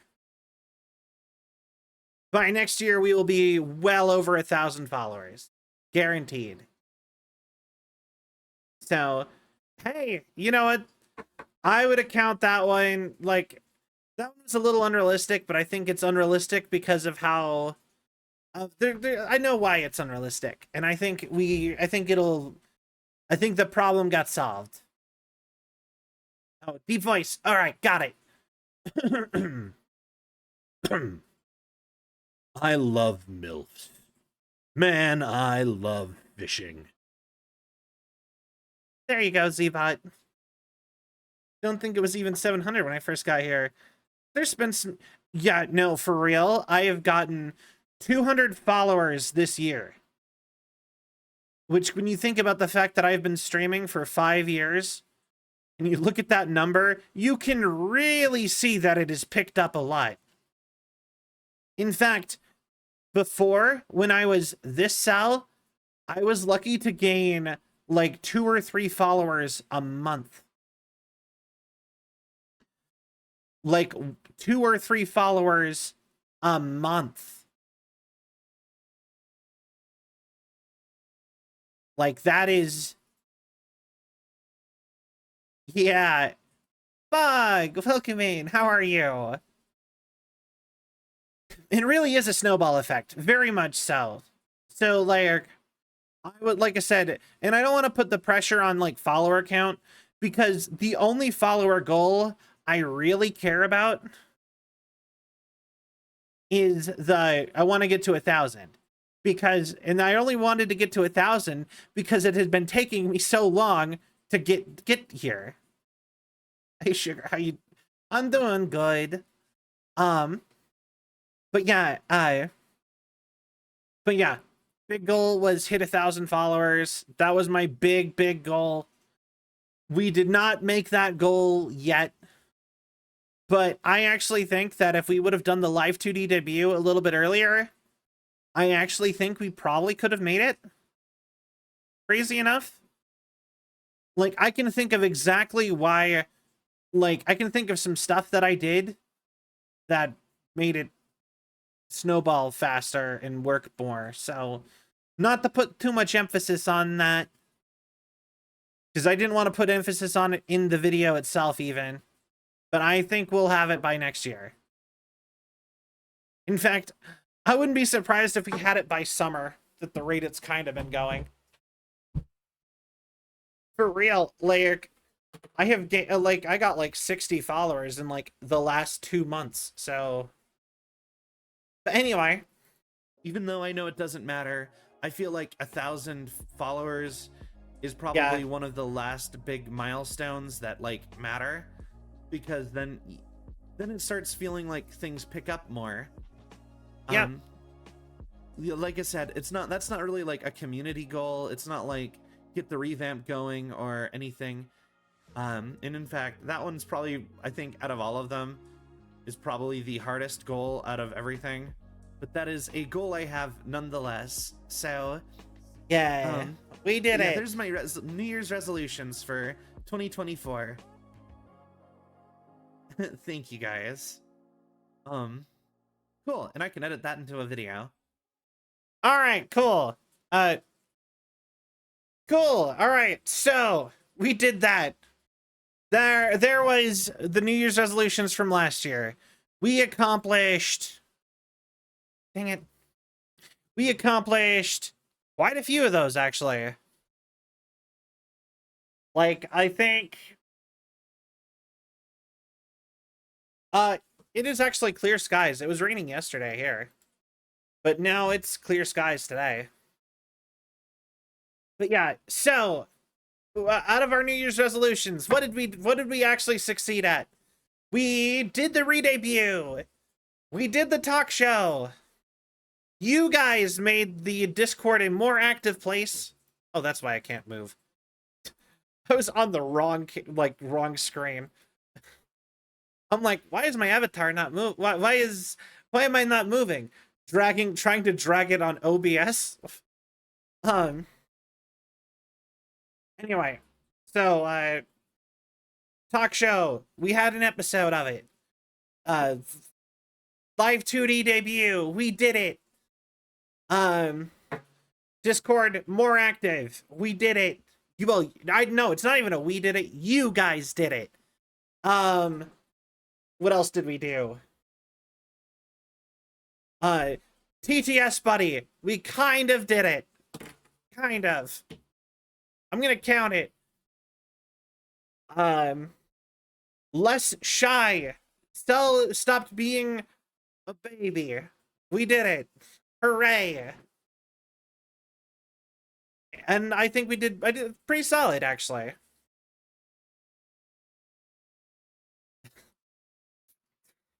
Well, fair enough. Oh, fair enough, Z. Yeah, that's completely fair. It's mostly, like, honestly, I'm in a lot of servers that I've never said anything in, so I do not blame you at all. I'm in a lot of servers to both boost their numbers up and also just to check the announcements. Literally, I have a bunch of servers that I only check the announcements in. If I'm not getting pinged as an announcement in that server, it doesn't get looked at all. Like, actually, I can give you a couple. Like, I'm in Porcelain Maid's server. Never chatted in that. I'm in Giga's server. I'm in, like, a lot of the VShojo girls' like Discord servers. Never chatted in any of them. Onigiri's server. Snuffy. Rubber Ross. Sea-Dog VA. I actually forgot Sea-Dog VA even had a server. You know, so on and so forth. Takahata 101 server. I'm in a bunch of servers. Do not talk in those at all. I will read the announcements and that is it. And even sometimes I don't even read the announcements. I just mark it as cleared and move on with my life. But yeah, cats did not appreciate the fireworks. One stayed with me while the other two went to... Yeah, sounds about right. But yeah, so I guess that puts us to... Wait, hold on. What am I doing? Excuse me for like 2 seconds. Talk show... Or... Night... Fireworks. Yeah! Hey, I still have a couple hours. But yeah, okay, so... Yippee! We got fireworks now. But yeah, so... That brings us to... this year. What is this year's New Year's resolutions? So... Okay. And I'm gonna do it so that I can make a YouTube video out of it. And even... I might not make this one public. I might just save this video. But I'm gonna cut it out of a VOD. Or whatever. Or we'll find it in the VOD or something. We'll do something with it. But, okay. 2025. New Year's resolutions. To start, I guess. Also, let me guys... tell me what you guys think your New Year's resolutions will be. I think that would be very interesting to hear also. But yeah, I think as far as Cell as a thing, I still want to make music.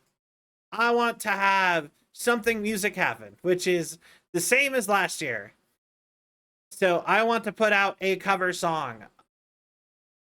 Or, you know what? I will accept if I just do the full singing lessons and I am, like, able to sing at a way that I feel comfortable with. There is resolution number 1, same as last year. Also, because we're gonna just start with the ones from last year. There might not even be any more than the ones from last year. Also, I would like to get the lore video started. Last year, like I said, I I have some stuff picked out. I have multiple people picked out that I like their art style, and I figured out how I want to do a intro lore video to sell the character so that you guys can get the gist of the lore.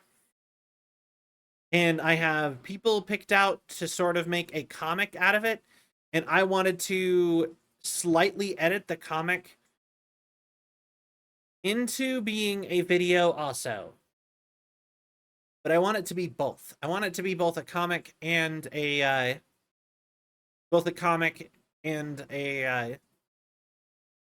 like a lore video. So, in fact, actually, you know what? I think it all.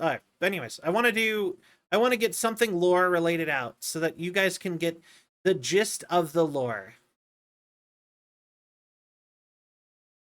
So there's resolution 2.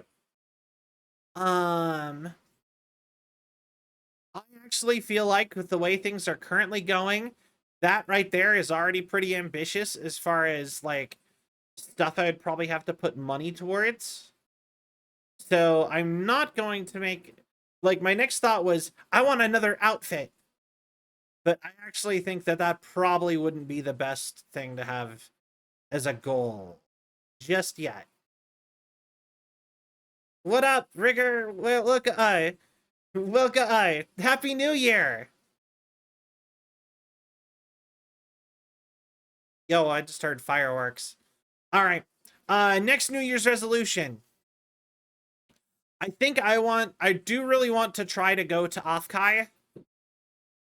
Even though that's only in like March or April. I don't know if that'll be able to like actually swing that just yet. But I really want to be able to go do the VTuber convention. Boomy stopped hours ago for me. Ah, fair. It's only like 10 o'clock here, so you know, not quite even like New Year's yet. I'm still living in the year 2024. Y'all out here in the future already. Let's see here. It's nearly 5 a.m. Dang. All right, so let's see here. New Year's resolution. Anything else I want to add to that?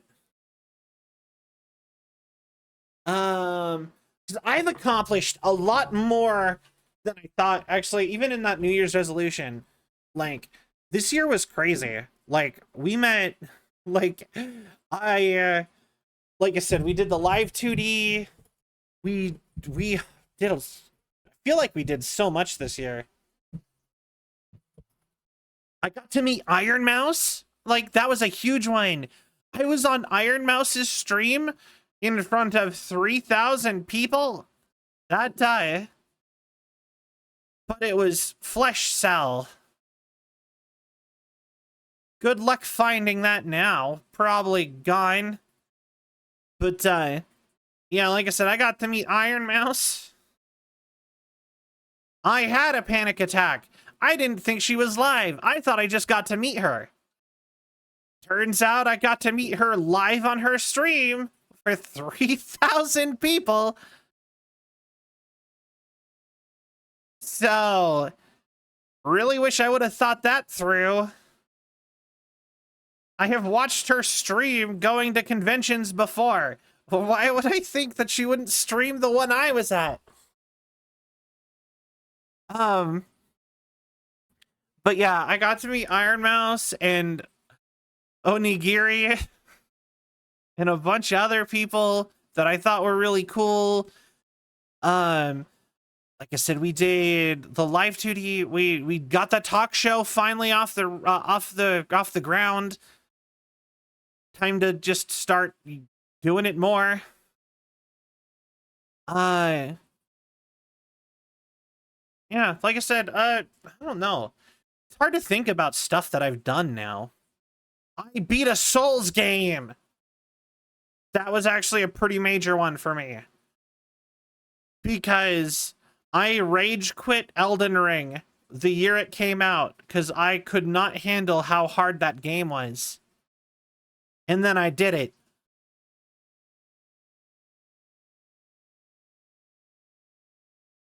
actually managed to get good enough to beat Elden Ring, which is insane to my brain because I didn't think I could do it. Like, that was a pretty recent accomplishment, but like, I really did not think I was going to be able to get through that game. Every single boss, I was like, this is the boss, I'm going to quit. I'm gonna get so stuck that I am frustrated and I'll have to quit. And everyone will be disappointed again, despite me literally getting begged to play more to try again. I will say the first boss is the hardest in the entire game, I think. Because that is before you get like moves and stuff that you can actually use to beat them. Yeah, and eventually I was just able to do it. So like, yeah, we beat Elden Ring. I'm still like on cloud 9 over that one. So we beat Elden Ring. That was a pretty big accomplishment this year. What else? Like I said, it's just so hard to remember, like, remember the year. But yeah, like I said, I do feel like we did a lot though. When we say first boss, what do we mean? Soldier of Godric, Treason, Margaret. Margaret is who I thought. When so Soldier of Godric isn't a boss. It's just a heavy enemy in the tutorial. It's just like a basic enemy with more health. It's not a boss. It's a tutorial for the functions of how a boss works. Tree Sentinel is entirely put there to show you to go ahead and you don't have to do everything as you find them. It's meant to teach you that you have to... It's there to teach you to leave and come back if you cannot beat something. Margaret is the first actual roadblock in your game. And I found out he's not even a more roadblock there. Technically, you can skip to, Renala? Is that who that was? Moon Lady. You can skip to Moon Lady or even even Radon. You could do either of them instead. You can skip Margaret entirely. You really need only 2 out of those 3. I think technically you can go all the way to Moog if you wanted. I think you can even do Moog before those 2, before like having to do anything else. Like you could have Moog be your first boss. Tree Sentinel was my first boss. I heard you could get his weapon and with all the motivation. I feel that. I could not beat Tree Sentinel until way later in the game. Like, I had beaten Radon before I attempted Tree Sentinel again, I think. Man, I really just struggle to remember half the characters in Elden Ring. It's pretty much just Ronnie and Blyde, and then it's like... I guess Moog and Radon and Godric. And then Radagon, Milenia. All of their names are so similar. And I know that's on purpose to show they're like a family, but yeah, I guess it's really just I'm more upset that like I can't remember the witch lady's name. I want to say Renala. Renala sounds right. Anyway. But yeah, like I said, Elden Ring, we did it. After Elden Ring, I had a lot of people going, so, are you going to go do the rest of the Souls games after now? And I'm like, no. But you know what? In hindsight, maybe. Reminds me of my family. Mother did it again this New Year's. All the other kids' names, but my own. My mom does that all the time. I don't even share letters with other like sibling, or no, I share one letter with one sibling. All the other ones I don't even share like letters with. It's like, okay, cool. Great. How did you get that confused? But actually, my mom's been good about that lately. She actually has not been confusing us as much. I think it's probably just probably because none of us live with her anymore, so it's no longer just like children, and now it's specifically so and so. You know what I mean? But we've become independent entities finally. But yeah, can I count? What else did we do this year? We are probably not beating Cyberpunk this year. We'll probably beat Cyberpunk pretty soon. We might even beat Cyberpunk this week, but we're not beating it this year. So we're probably, yeah. To be fair to my mom, all the cats and the kids in her house starts with the same sound. That was her choice. I mean, fair. Just be like, Mac, Matt, Mark, Mickey, Mitch. Just every single M name ever. That's like the worst way to name things. Just like, make it all the same. That's pretty much it. Fair. All right. Did I have any other resolutions or anything? I can't think of, like, I literally think that my resolutions for this year are just last year's, the ones I didn't accomplish last year. And I feel like we accomplished some big things this year, but I can't actually think of them. Other than, like I said, Elden Ring. We beat Elden Ring. I got to meet Iron Mouse. Oh, wait, I got put into the VTuber creator, creator team, the creator club. If you look down by my name, I'm in the stream team of the VTuber creator club. I got accepted into the VTuber creator club. So that means I'm in a special Discord that allows me to basically be, it's kind of like a union, I guess, for Twitch creators, but specifically for VTubers, so that we can make demands and be like a resource for Twitch corporate about like changes and stuff that they make, that, or you know what I mean? We're kind of like semi-unionized, and Twitch itself did that. It was actually really cool. And I signed up and I'm in that group, and that has been really cool so far. Yeah, it's like I said, it's basically like a workers union. Although I'll be honest, I don't check the Discord as often as I probably should. I probably should go flip through it every day or two, or at least once a week. I don't know the last time I actually went and looked at our Discord. All I know is I'm in the stream team. So that's cool. I actually, you know, before the re-debut, when we switched to Live 2D, I really wanted to audition for, or try to get into Porcelain Maid's, like, streaming team. But then I didn't do that. I wanted to, Team Monster Girls, but I don't know if I still to this date do not know if I count as a Monster Girl. I've been told I do when I ask my audience, but then I've asked other people who said no, and when I look it up, the answer seems to be no. And you're during, yeah, exactly. Someone from the stream team came in and followed. They were Indiana Minotaur.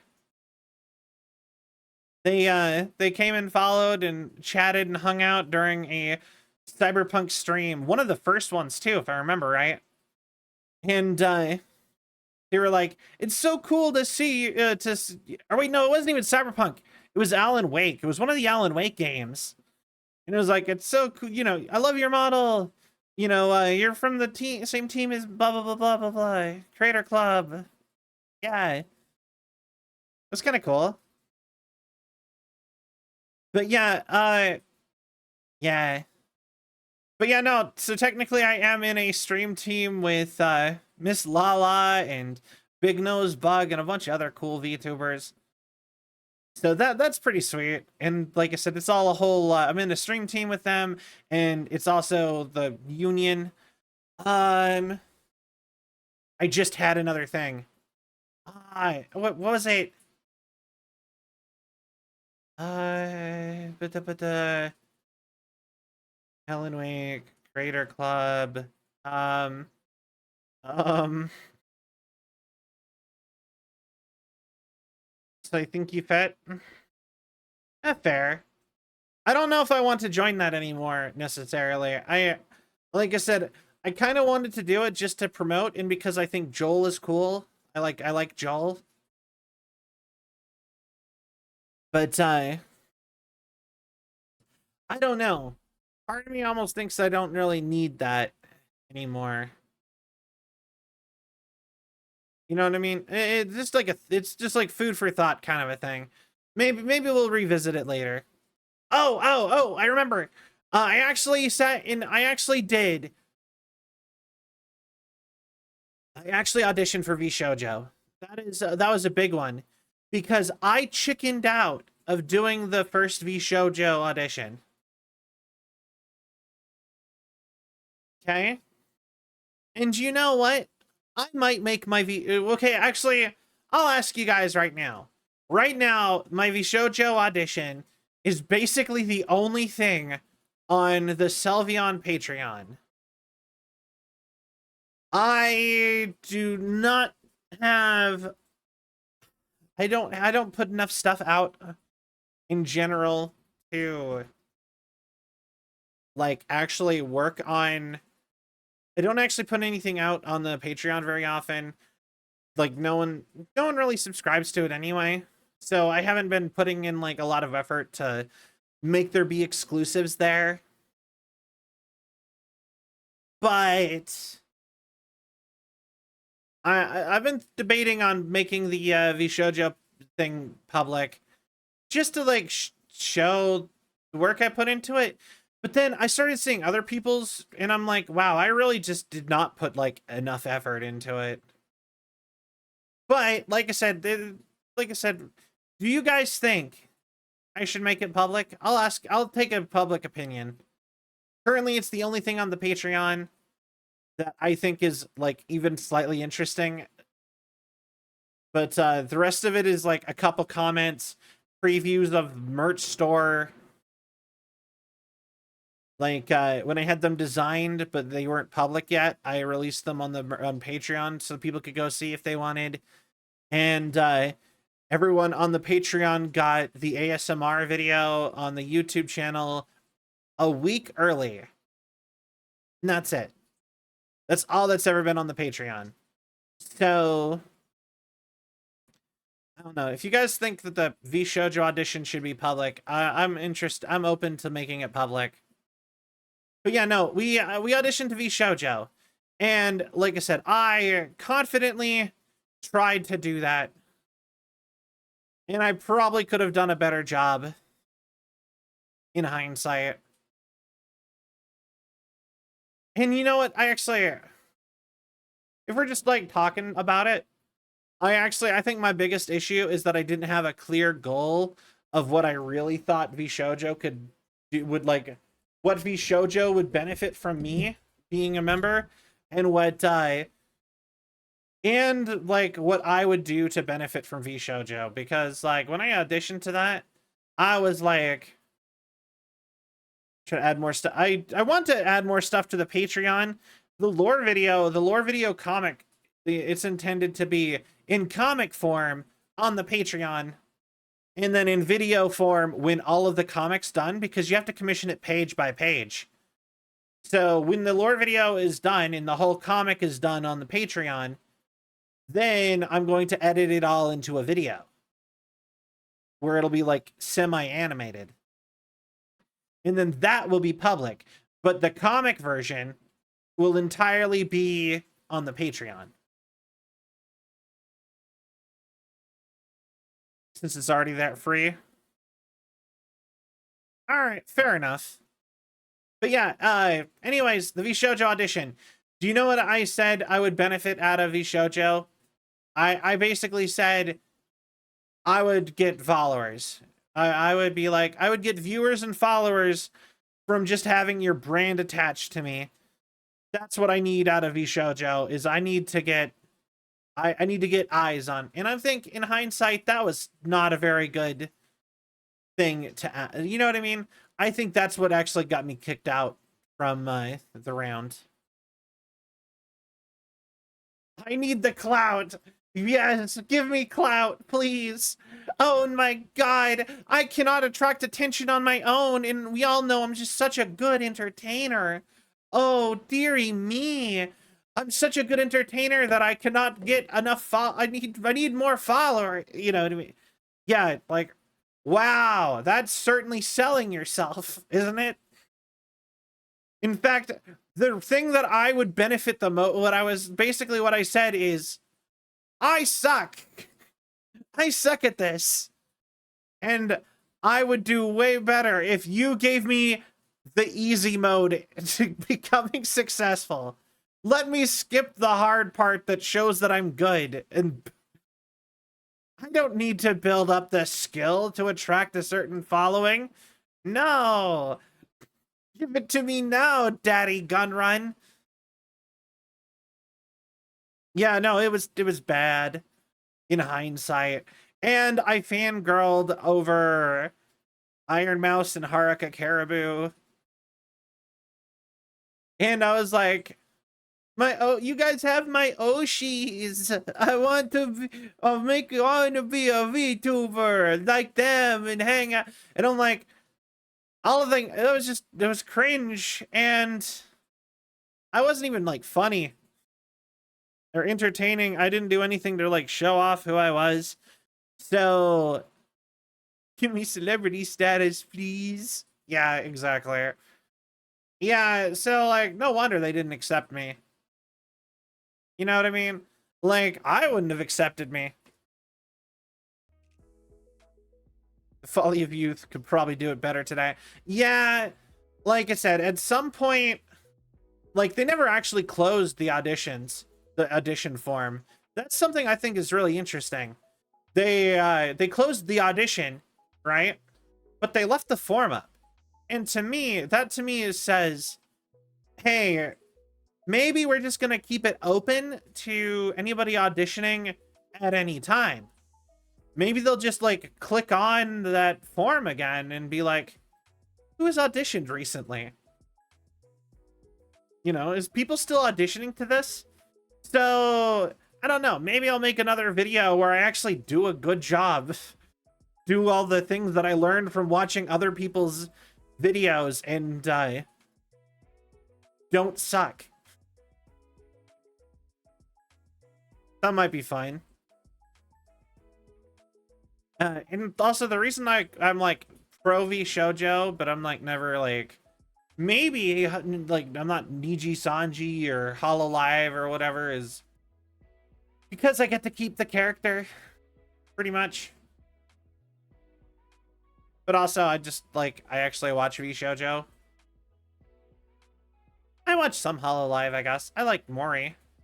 I like I like Bales. I like Crazy Ali, but I don't watch her as often. I just really love all the clips I see of her. Anyway. But yeah. So yeah, but anyways, we that's another big thing we did this year. We auditioned for VShojo and got rejected in the first round. So, yeah. They supposedly are actually revealing who won the English auditions here pretty soon, supposedly. And you know what? I never really thought I was gonna win that anyway. I just thought it would be nice, and you know, you miss every shot you don't take, kind of a thing anyway. But yeah. All right. Anything else major we accomplished this year? Good mindset? Yeah, exactly. I'm actually that's part of one of the things that like my big be optimistic kind of a thing is like, do you think you'll succeed? No. Do you succeed by not try? Can you? Is there any chance you'll succeed by not attempting it? If the answer is no, then do it anyway. You know what I mean? Like, if you want something, even if you don't think you get it, you should try anyway. Because the majority of people won't even try, won't even go that step.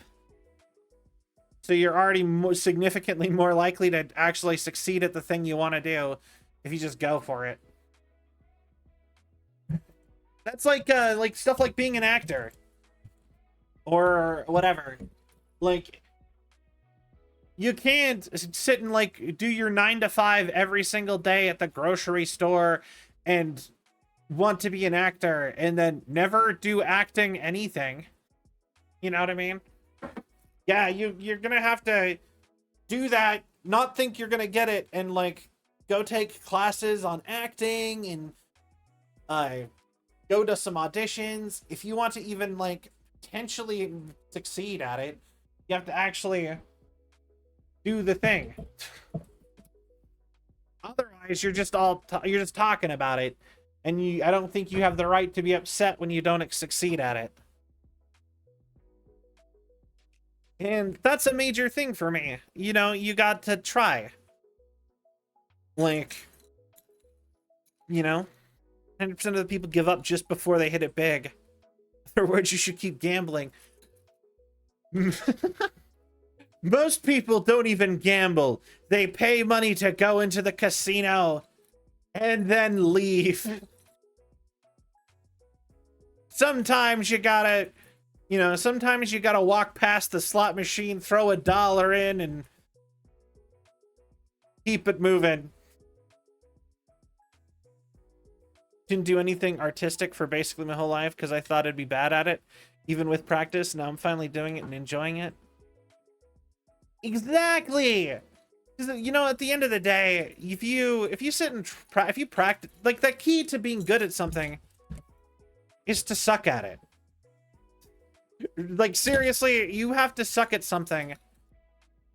You know, the first step to being good at something is sucking at a thing. What isn't a step is not trying the thing. Yeah, like, or as Jake the dog said, yeah, sucking at something is the first step to being kind of good at something. Oh, I love Adventure Time. Best cartoon. Literally, I think that's still my favorite cartoon of all time. The key to success is sucking and not giving up. Eventually, you'll be better than, like, yeah, if you just keep doing something, there'll eventually be enough people who suck at it more than you that you'll finally be okay. That you'll look good in comparison. And eventually, that'll become success. Hopefully that'll become success at some point. You know, the only way to fail is to give up. 100%. So, but yeah, New Year's resolutions for Sal. The two or three things that I said last year, so that we didn't get to do. So that would be make something music. Get something lore, get the lore started so that people can actually know the Cell lore. And I guess break 1,000 followers. That's like the first big milestone really for a Twitch streamer. It seems like it would be affiliate or, you know, even 100 followers, but that's like barely anything kind of in this game of Twitch, sadly. So I'd say 1,000 is when you first start, like really picks up, kind of. So that would be good. And I hate to put that as a goal again this year, but I know I'm gonna actually make it this year by next year, so throw it out there anyway. I want to go to Offkai. I want to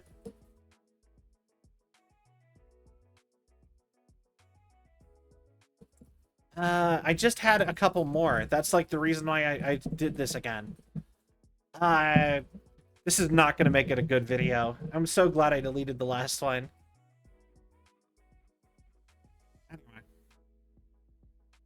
Gonna heat up some curry. Got a bunch of gochujang. Yo, that sounds really good. I love gochujang. I love curry. Curry is like my favorite food. I should make curry again. I want my life to stabilize more. Like, I've been, that's my big New Year's resolution. This is for IRL Cell. This is for the YouTuber Cell. I want to get to a point where I'm not having to, like, sell my blood to not get not be homeless. That'd be nice.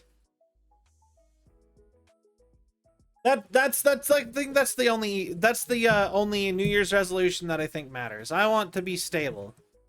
I want bad things to stop happening to Cell, and for Cell to be able to, like, make enough money that I can afford to sit and upgrade and focus on, like, the VTubing stuff.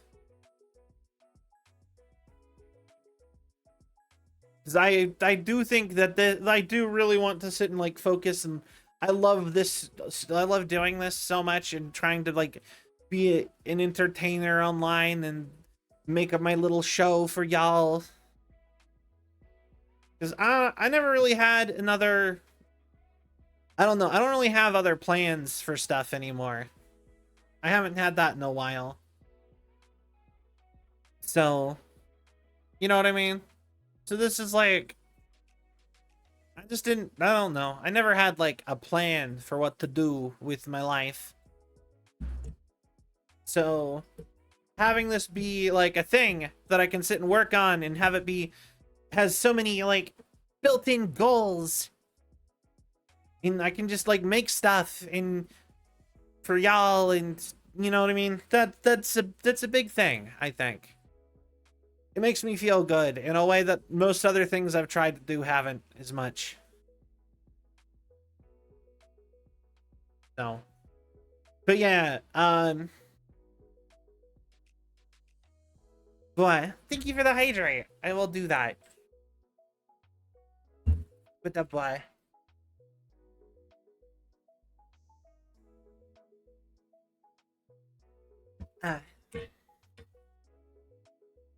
All right. EDC leave event. You want to know the Cell lore? Yeah, know what?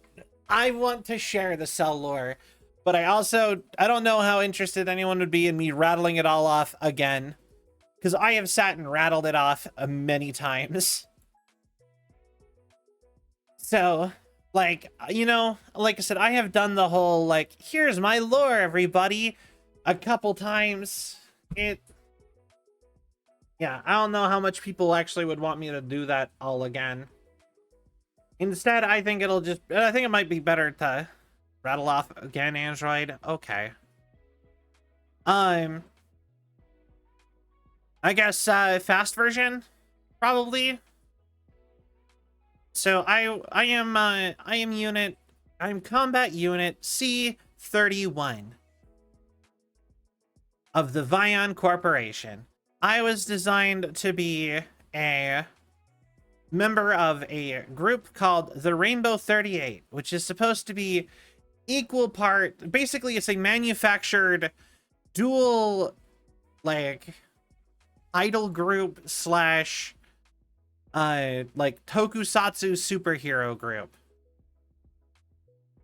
And, like, basically it's like we're basically manufactured celebrities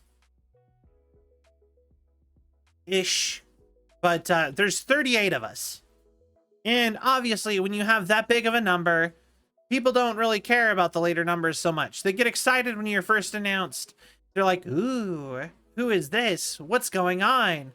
But then, like, you know, people aren't as interested in, like, you know, no one cares about the beige Power Ranger. If they got to beige, beige would be no one's favorite.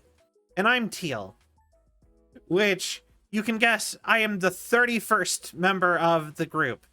So there are 30 colors before me, before they got to me. So, and the core group, which is, you know, red, yellow, blue, green, pink, black, white, they're the most popular. Even gray. Like, even gray and or silver, actually, and, but, you know, a bunch of those kind of colors. They're all, you know, they're like the cores, and then you have the secondary colors, like, you know, purple, and then, like, light blue, and so on and so forth, lime, like, or, you know what I mean, orange, like, alternative colors that are sort of in that ballpark are, like, the next bunch, and so on and so forth. But really, the core ones, like the red, blue, green, yellow, pink, black, white, those are the most popular ones.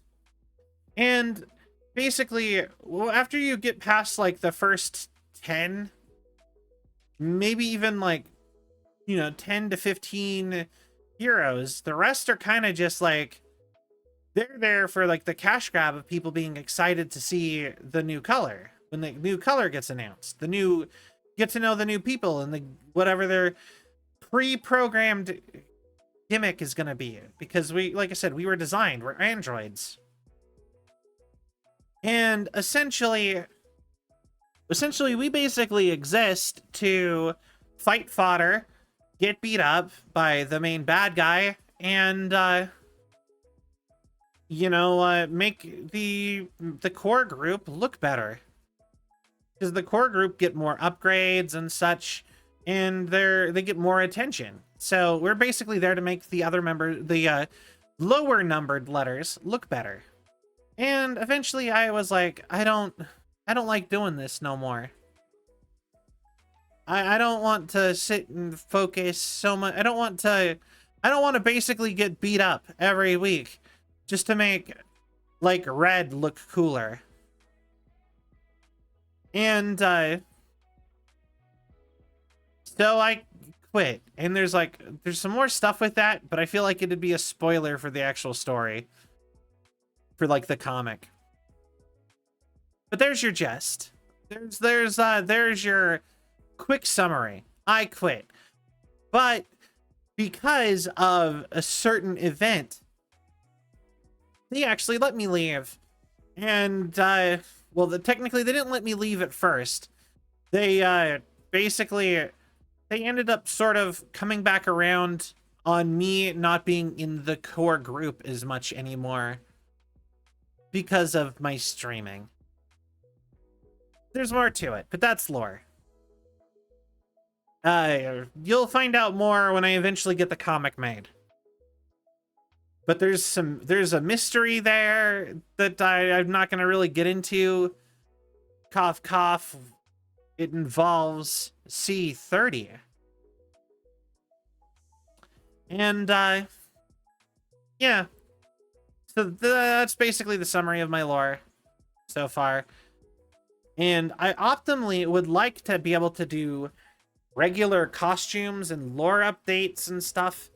But, because that's, like, what the people who got me into VTubing do, is they have, like, they have, like 2 or 3 outfits every year that further their story. Or, you know what I mean? Somewhat.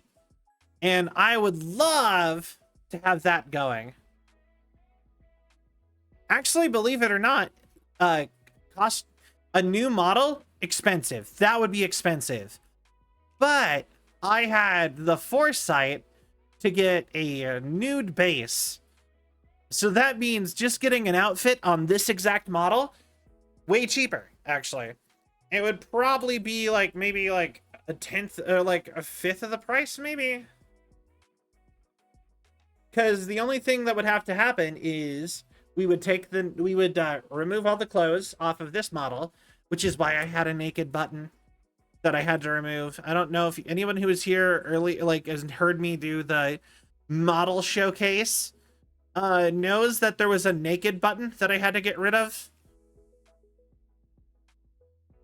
I mean, we kind of have a naked button. I can take all my outerwear off. But, but yeah, anyways, essentially because of the nude base, the only thing that would need rigged and arted is the clothing. So you just put new clothing on over top of the nude base, and you rig that to the model, and then I update the file. So significantly less. Might be something like 160 for the art and maybe like 200 for the rigging, maybe something like that. That's me ballparking it off the top of my head without actually looking into it or asking. All I know is I was told by both my artist and my rigger that it would be significantly cheaper to get a new outfit for this model. So outfit, maybe by next year we can get like a Halloween costume. By the end of the year, we'll get a Halloween costume or a winter outfit or something. Why would you have that as an option at all while you're streaming? You know what? That's a fair point. The nude button. That's why I turned it off. You know what I mean? That's exactly why I turned it off. Although I will say, I'm not like anatomically correct. Like the model's not anatomically correct. Like it's all Barbie dolled.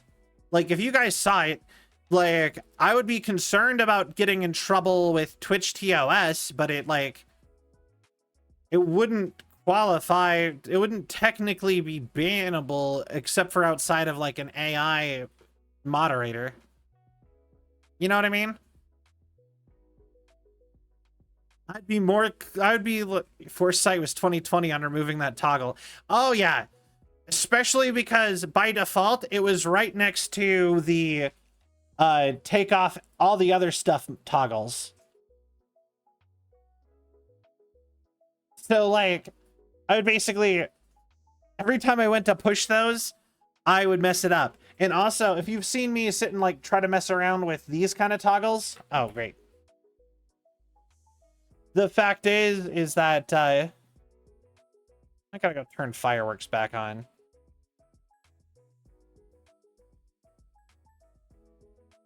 But yeah, if I if I did that, like if you've seen me like try to switch the toggles for those, they I will hit the wrong one the first time every time. So after one stream of having it as an option, I was like, can't have that anymore. I've messed up on too many other things, and while it never got pressed, it will get pressed if I leave it there. Gotta get it gone. And I went and turned it off, so.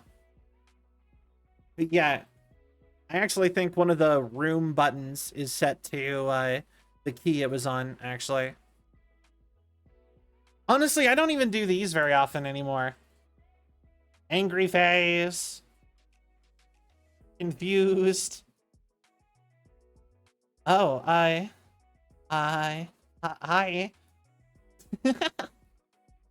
Yeah. I keep my keyboard so far away from me on my desk. And those are only toggleable on my keyboard. I cannot get them programmed onto stuff like my Stream Deck or anything. That I just never use them because my hands aren't there. My hands are so far away that whenever it's like appropriate time to switch to those, I would have to like really I'd have to like stretch forward across my desk to my keyboard.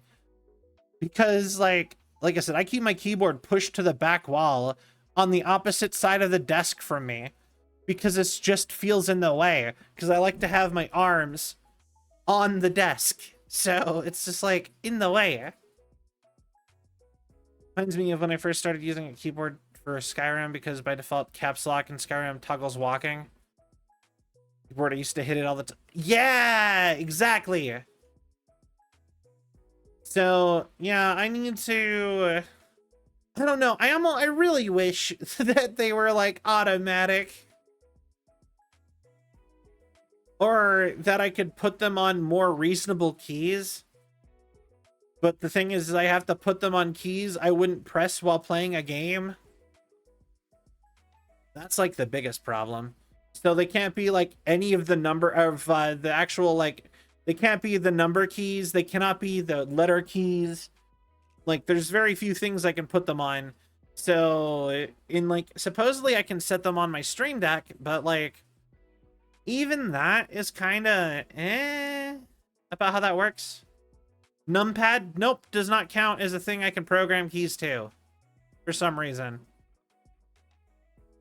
Isn't that dumb? Extra mouse keys? I actually haven't even tried the extra mouse keys. They might work, actually. That actually might be a solid choice, actually. At very least for the core super unique ones. Like those like 3, 4? Those 4 might be able to be on mouse buttons, because I have... Or no, actually no. I only have 3 buttons on my mouse. That's exactly 1 too short. Oh well. But yeah, yeah. But yeah, you know, maybe I'll mess with it later again one of these days. Try to see if I can get a good thing going with that. Might be a good idea. Might get to see the faces more often that way.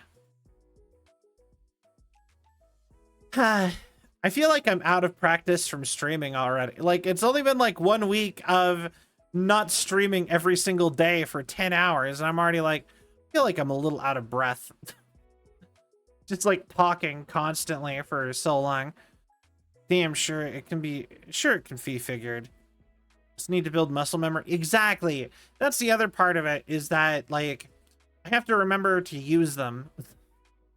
Like I said, I don't even remember that I need to like move around more on stream. So, because like, you know, I'm animated. 5 AM has felt so quiet without Sylvie stream. I'm sorry. Yeah, no, it's yeah, it's been rough. I straight up get with like weird withdrawals if I don't stream kinda now. I'm like, why am I here? Just to suffer?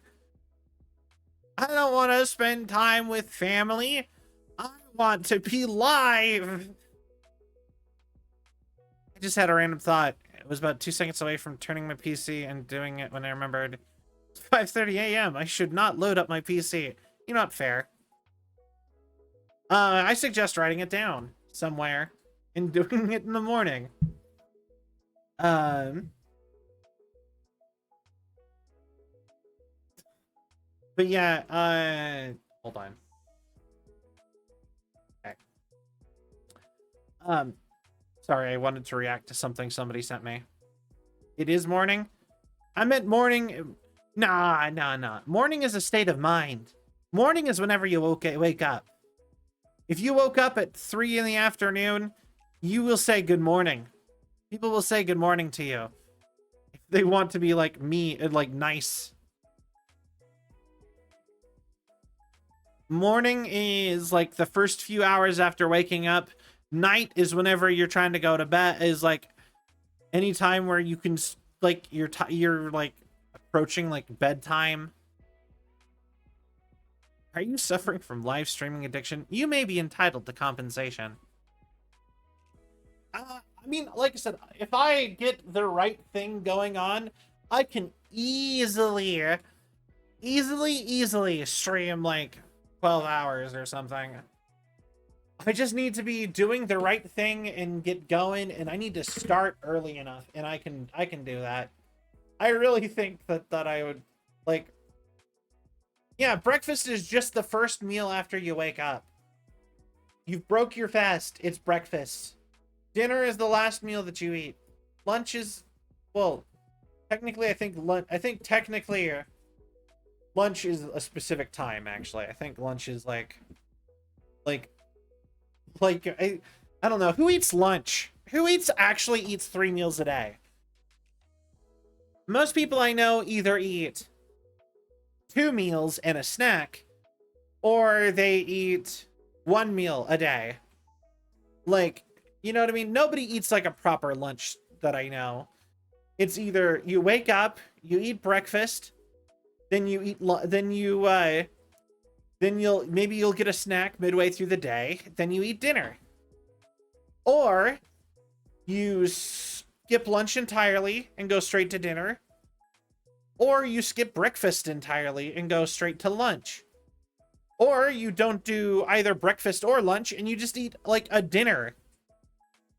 I know so many people who do that too.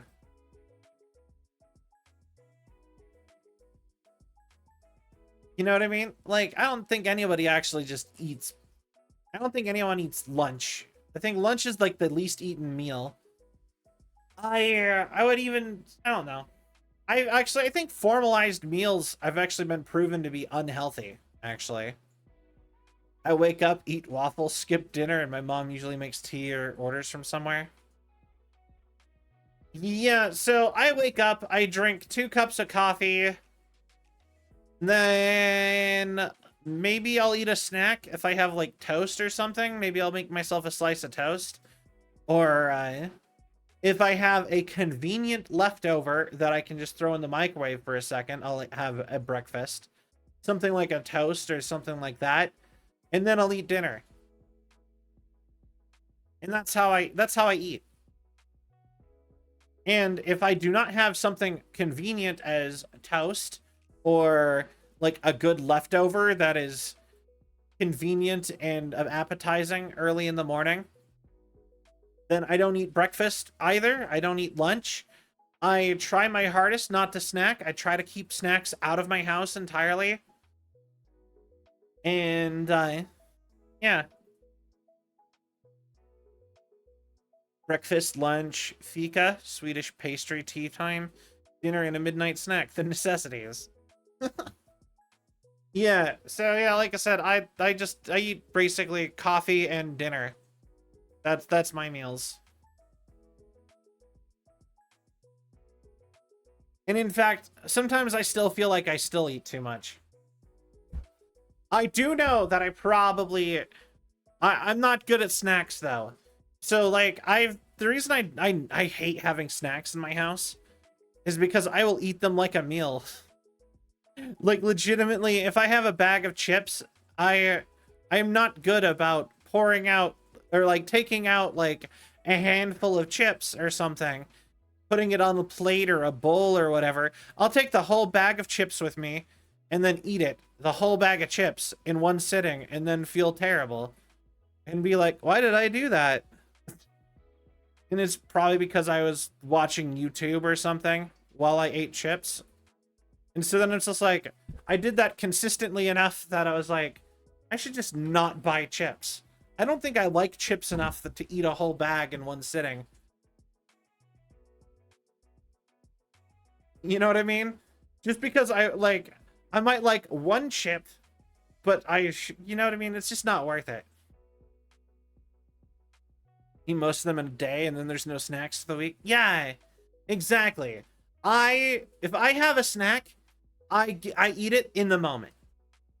So like if Cell is to ever have a snack nowadays, it's because I went somewhere and I wanted a specific thing at a place I was at, and I bought it with the intention of eating it right there. Like sometimes I'll be at a convenience station, like a convenience store or like a gas station or however you want to call it. And I'll be like, I want a drink, and I'll go in and I'll get a drink. And while I'm in there, I'll see like, I don't know, maybe I'll see like a queso pine or something.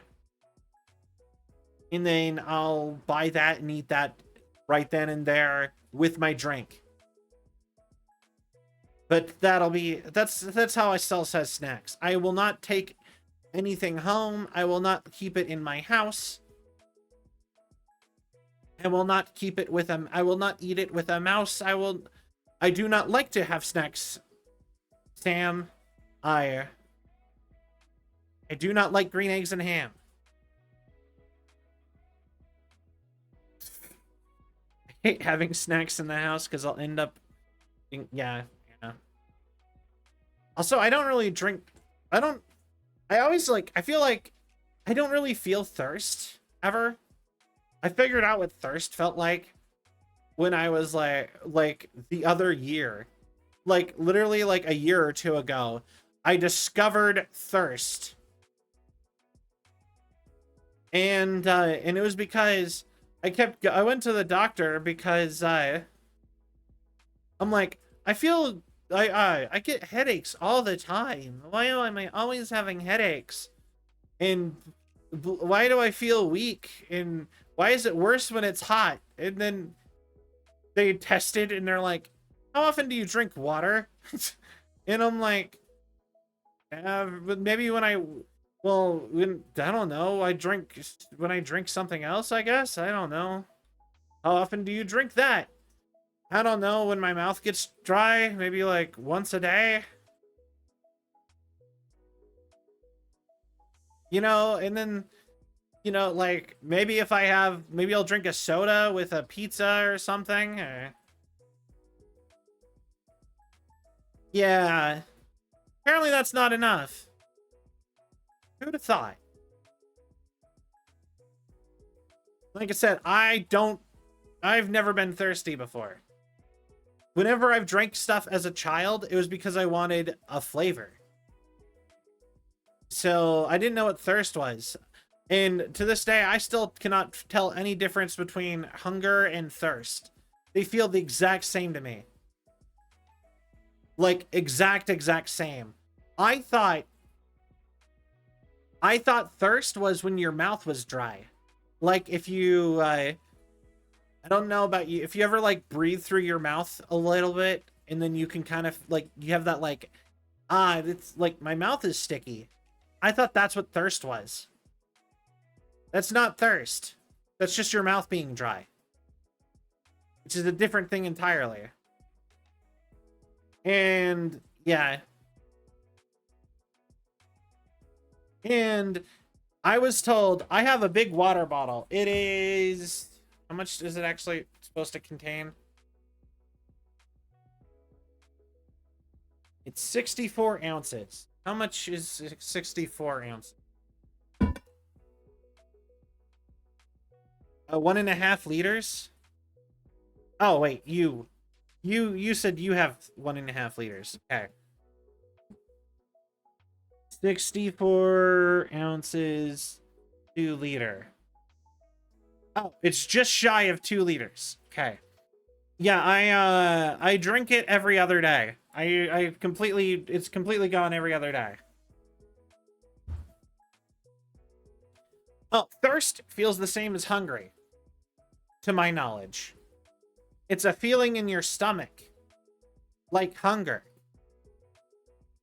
And apparently, a lot of people eat when they're thirsty. Which is why my parents always told me to drink a glass of water if I was hungry before dinner.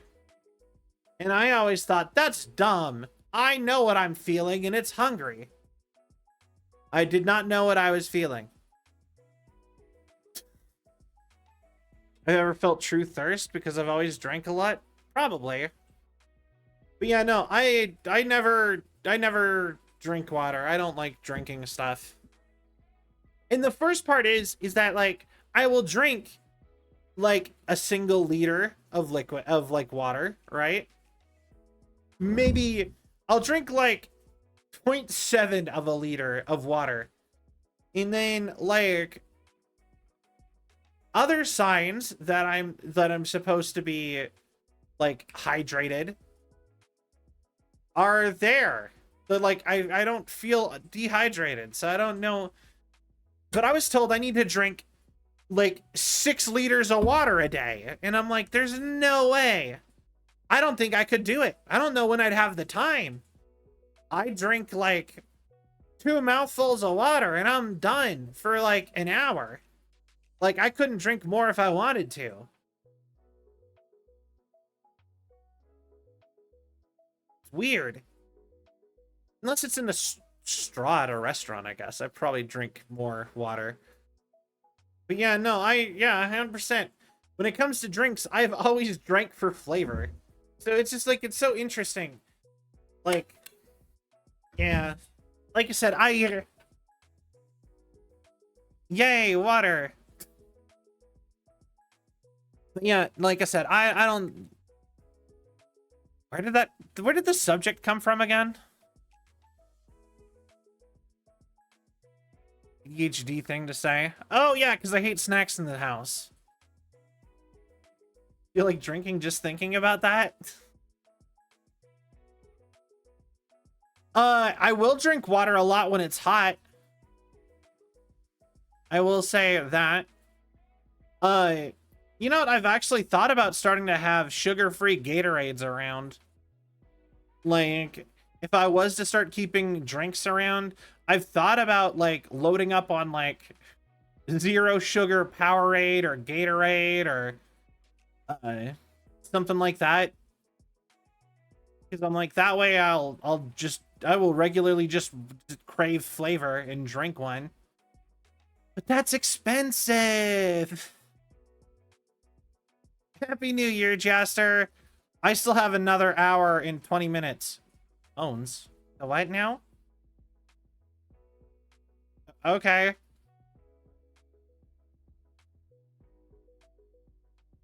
I mean, what? but yeah. So yeah, I've thought about doing that. The only drink I ever really keep around either, for that matter, because I try not to keep drinks for the same reason I try not to keep snacks. Because I'll just sit and drink them. Like, constantly. Like, Arizona iced tea, which is like my favorite, like, store drink, is like 2 for $3 pretty much every single time. Sometimes it's even 2 for $2. Depending on where you're going, right? And I'll go to the store and be like, I'll take 4 of these. And I will take 2 or 3 home. I'll take 3 home and put them in the fridge. It will all be gone before I even get home, generally. Or I will get home and I will bring like 2 home. I'll bring them all home, right? If I bought 4, let's say I drank 2 and then I bring 2 home, right?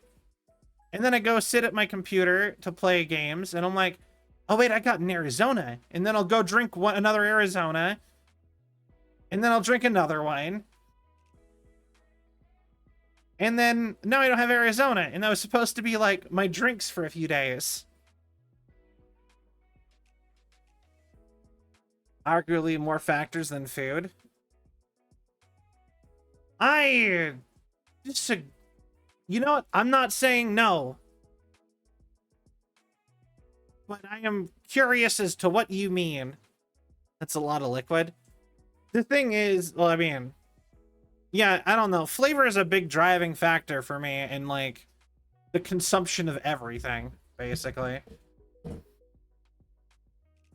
But yeah, when it comes to just water, I never am like, man, I could really go for a nice glass of water.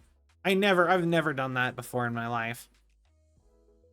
It's always like, I want a soda or like an iced tea or something. And I don't actually... Oh, food 100% tastes different based on temperature.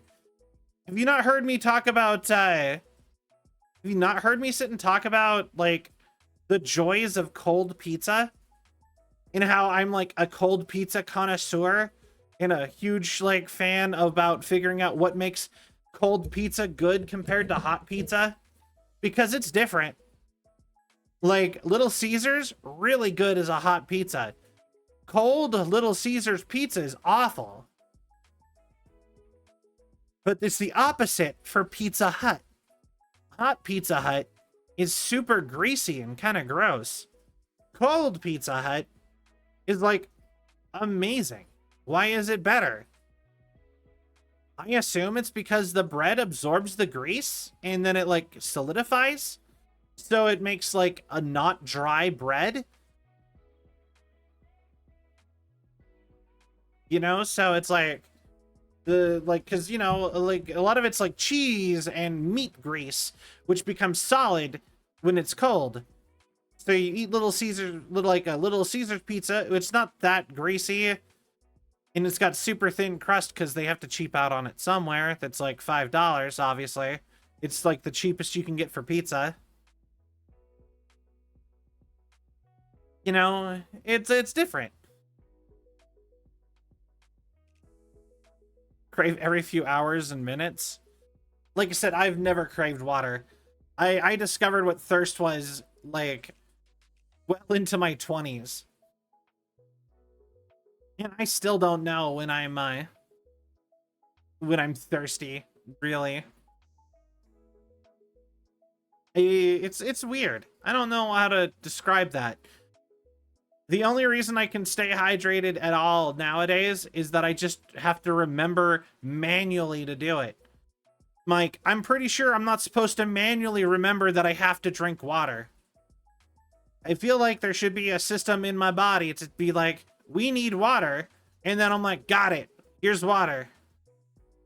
But no, it's the green light comes on for hunger and thirst at the same time, and it's the same light. So I'm just like, okay. It's not even a light, it's a feeling. But you know what I mean? It's like, yeah, it's like at a restaurant, and the order is just what table the thing is going to, but not what they ordered. They're just like, table 14 ordered something. What did they order? I don't know. Okay. I guess just do something, send something out to them. Yeah, I guess. Hopefully it's what they wanted. Humans aren't built correctly. I agree. How are we the most powerful species on this planet? To be fair, I think we're also the only species that has multiple beverage options. Think about it. Most other species are like, yo, water, the only drink. You know what I mean? I think there's a couple species that get to eat other things, or drink other things. But most of them are like, yo, water, my favorite. The only drink you ever. They get a variety of food in one drink. So I was like, I think, because like bees get to drink honey and nectar and stuff like that. Butterflies drink blood. Humans weren't smart enough to make weapons, then we'd be extinct already.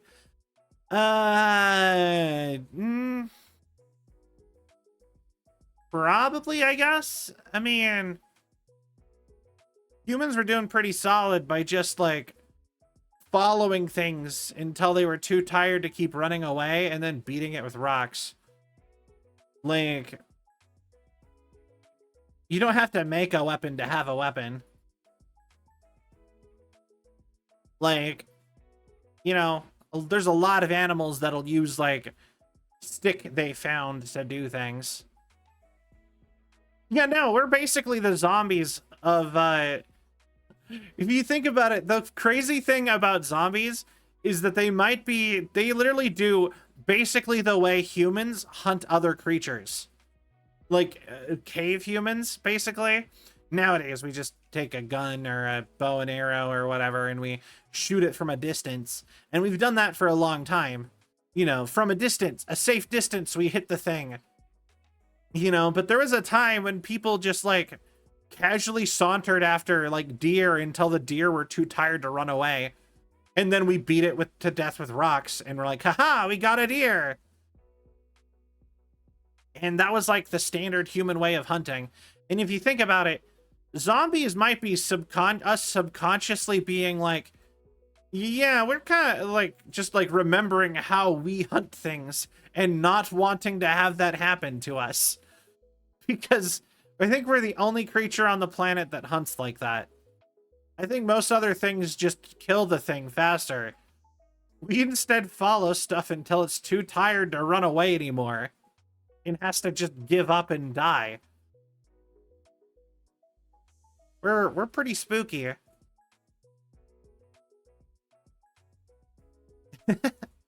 Persistence hunters! Are the person with $1 billion in a suitcase while humans are the immortal snail that will forever chase them? Exactly! Literally, we are the immortal snail as a species. Like, if we're hunting, that's the natural human way of hunting. Is just immortal snailing things. So, like, yeah. Like, I think subconsciously zombies are us, like, knowing that that is the way to get hunted and realizing how much that would suck. Like, genuinely. Also, hi, Rattle My Bones. I'm sorry I didn't say hi before. We hold a grudge, I think that also helped when it came to survival. A lot of creatures can hold grudges, though. Like crows. Crows hold grudges and a bunch of other stuff. Like, but you know what? Now that I think about it, the fact that we are higher thinking and can hold a grudge is probably why a lot of specific animal species don't exist anymore. Have you guys heard the story about the like New Zealand eagles that used to live there? So when we got to so in New Zealand, they discovered a bunch of like stories and I think like art of these giant eagles that would snatch human beings and eat them. They wouldn't carry them far, but they would scoop up human beings, fly them away like 20, 30 miles and eat you like you're a rat or something, right? And we were like, oh, what great mythology the Maori have of New Zealand. And the Maori have a legend about essentially them living there for not that long and being like, we have to deal with these birds. And they sent a bunch of their greatest warriors up the mountain where they all have their nests to kill all the birds and smash their eggs. And they did that every year for a while. And we just thought that was mythology. Like, wow, the Maori had a concept of like, you can extinct something that's terrible. That's kind of cool. That's kind of cool and interesting. Yeah, no, those birds were real. We dug up fossils and remains of those birds. Like, that wasn't even that long ago. That was like, I think the birds got wiped. I can't remember when the birds got wiped out, but like, a lot of like civilizations were in full swing. Like, it's way more recently than you thought you would think it would be.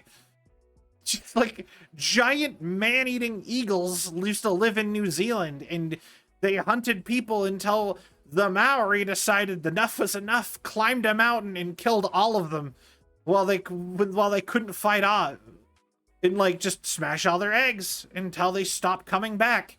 Birds lay eggs, kill the eggs. And that's why they don't exist anymore, is humans were like, fuck these birds. I don't want this. Can you imagine that? Like, humans are far from the strongest animals on Earth, but we have the intelligence, endurance, so we can keep up. Yeah, exactly. That's literally one of my favorite stories about, like, one of my favorite stories I've ever heard. I want to actually, like, read the full actual mythological story that we've discovered was real about the birds, because, like I said, that's an actual, like, story from Maori mythology that we just discovered. Oh, yeah, that was real. Was we found the birds, so the dead birds. You know what? Cat's extinction on your whole race. I mean, actually, I'm pretty sure eventually, like, rats or something. Like, even if the Maori didn't do that, if the Maori never were in New Zealand, and eventually, like, rats or something probably would have went up and destroyed their eggs. Rats or cats or something humans brought to the island. Like, I'm sure of it, but, like I said, isn't that just cool and badass? Just like, yeah, no, giant birds kept eating our children. We have to go get rid of them. our children and women. But we've got to kill them all.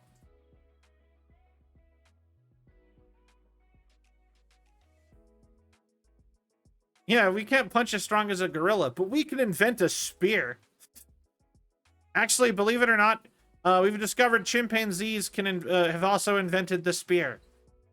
Chimpanzees will use spears for things. They just don't consistently use a spear. The theory is that the reason humans use spears so much in early stuff was mostly because we threw them, not because we stabbed things. Because chimpanzees will make spears and stab stuff, but they don't keep them like the spears long term because they can't throw them, supposedly. So they'll just walk around and they're disposable, and also because probably because they can't put the work into putting like a sharp head. It's just pointy stick. They will sharpen sticks to make it stabbable.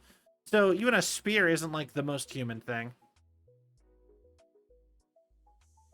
Yeah, humans are the best creature on Earth at throwing stuff. That's something interesting for you. If you're ever like, man, why do we suck as animals? No, we're the only thing that can throw shit. So there's something. Throw shit accurately. On the entire Earth. Nothing else can do that. And the funny thing is that if you actually think about, like going into space and assuming we'll meet space aliens and stuff like that, there's a solid chance that aliens wouldn't be able to throw stuff either. Because it's very particular why we can throw stuff accurately. It's like a very specific reason. Like, and that's actually has something to do with the fact that we're related to so many, like, tree climbing species. Yo! Glad you like gochujang. You can make kimchi out of it by shredding cabbage and putting it in the cabbage. And that's all you have to do, really, for kimchi. I like kimchi. I don't eat it as often as I don't eat it that often, but I do really like kimchi. But yeah, actually, I used to... Back when I was on Reddit, because I don't really use Reddit that much anymore, but I used to use Reddit a lot. And back when I was on Reddit, one of my favorite things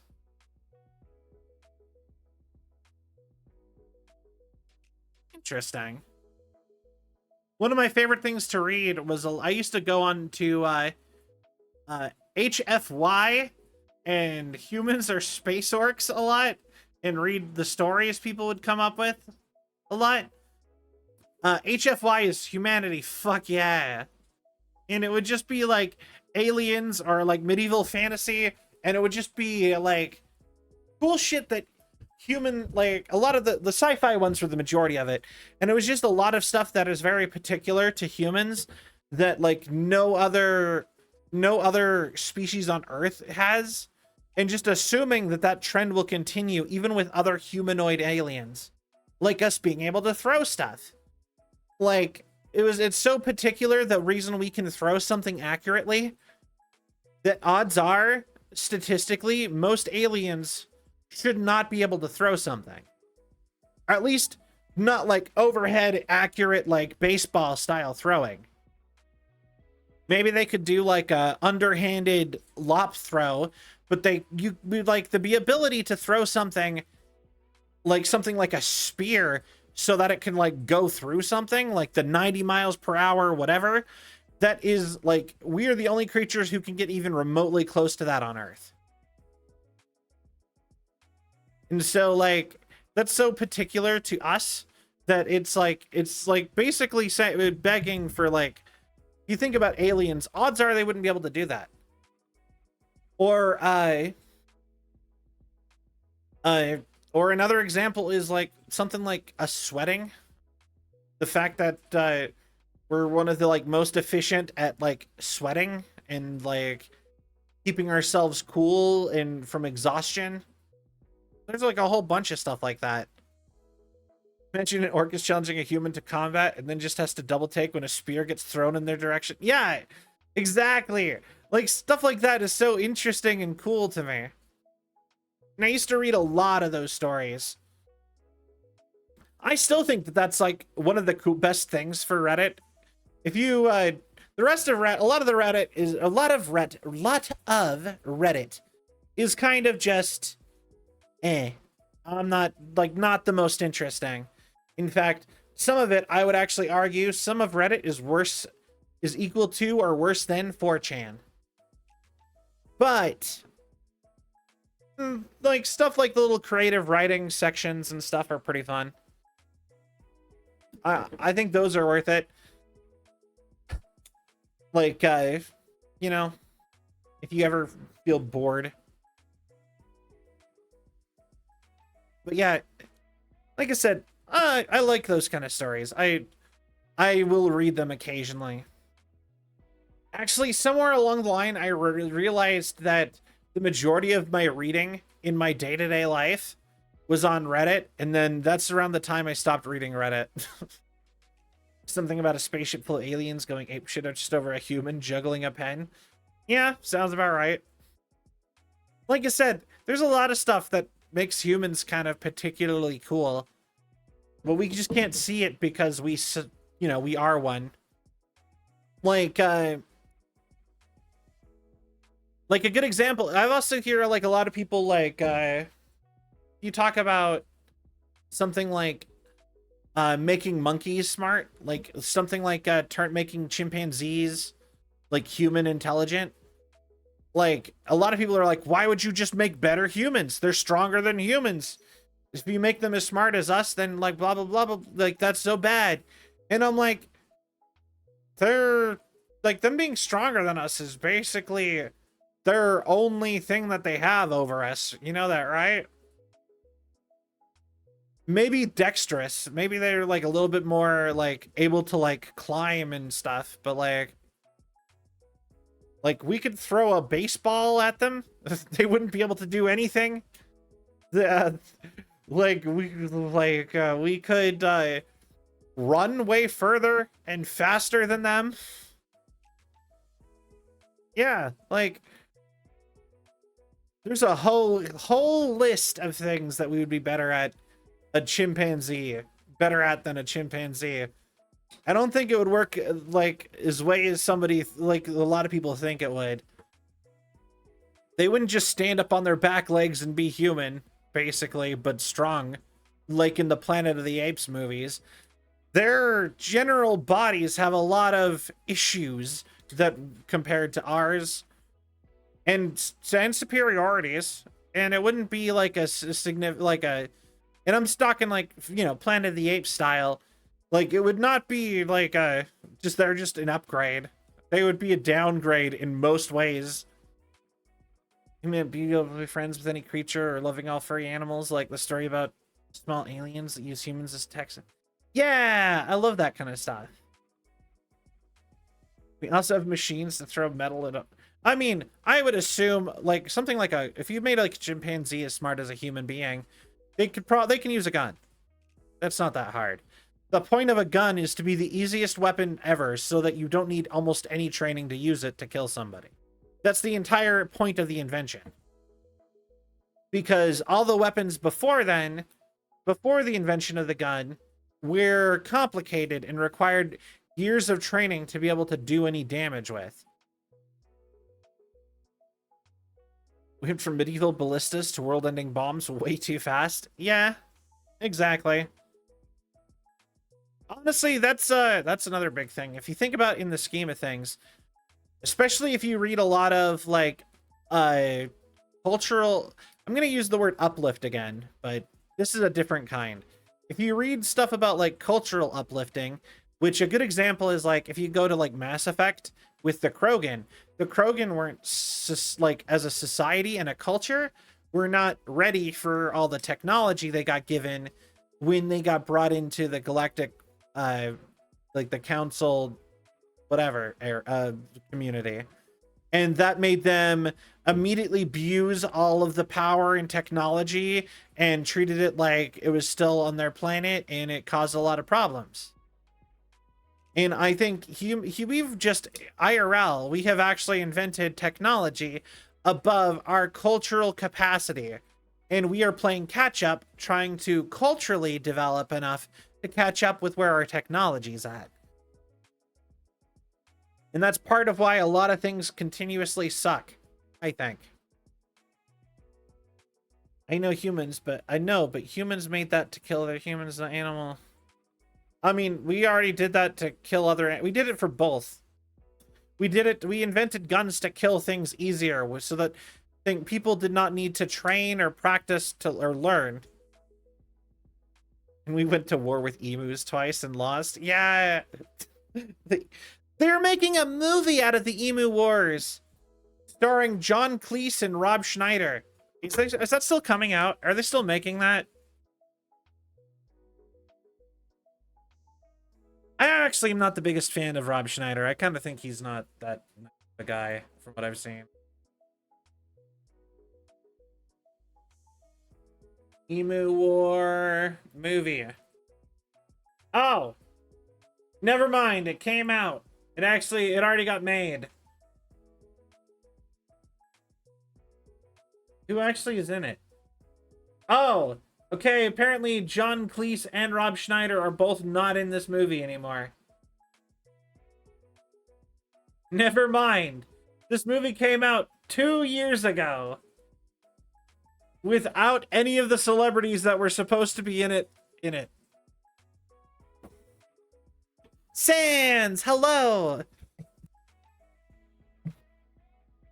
And basically at this point, but they weren't good until recently.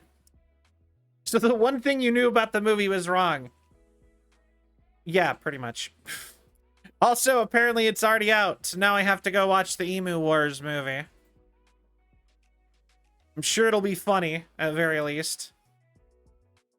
Are you lonely? What do you mean? Hugs. Hugs. But yeah, also welcome in, Zoo. Are you lonely? I can fix that. Like the Blade Runner thing.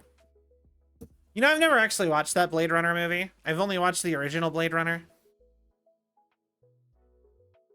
I should actually go back and watch that. I'm drunk and lonely. Fair. Yeah, that seems pretty accurate for a lot of people tonight, probably. Sorry. But you can hang out here. We'll chat with you.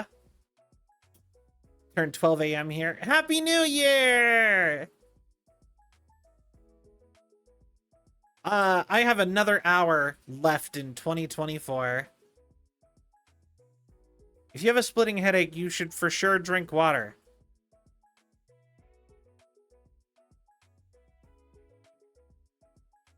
But yeah, what was I saying? Yeah, like that's the weird thing with that happens to me a lot with movies, where I will hear about a movie and be like, wow, I want to see it, and then I'll forget about it, and I know it's coming out, and I'll know the movie's coming out, and then I'll not think about it, and I'll just be like, oh, that movie's still coming, and it'll have came out like a year or two ago. You know what I mean? I won't have thought of it for a year or two. Are you in Arizona because it's 11 p.m. there too? No, but I'm in a state near it. I'll give you that much. I'm with one state away from Arizona.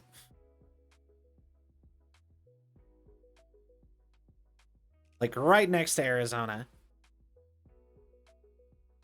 Yeah. But yeah, I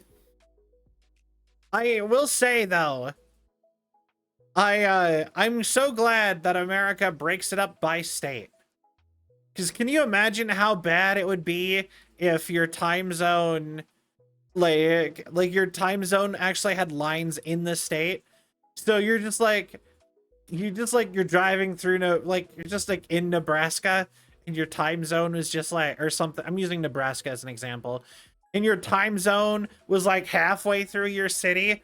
So like you need to go to work and you have to be careful not to be an hour late or not to be late when it's an hour ahead of you or whatever. So just like at my house, it's like it's midnight, but at work it's already 1 a.m. You know what I mean? That'd be awful. But yeah. If America's one big time zone, it'd be chaos. Probably. I don't know. You know what? Personally, I think we should start using space-time. Or I call it space-time. But I think we should have...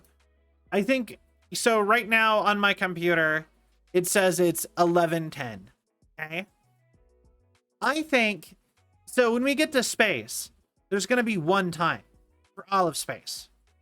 They're not going to bother. There's no time zones.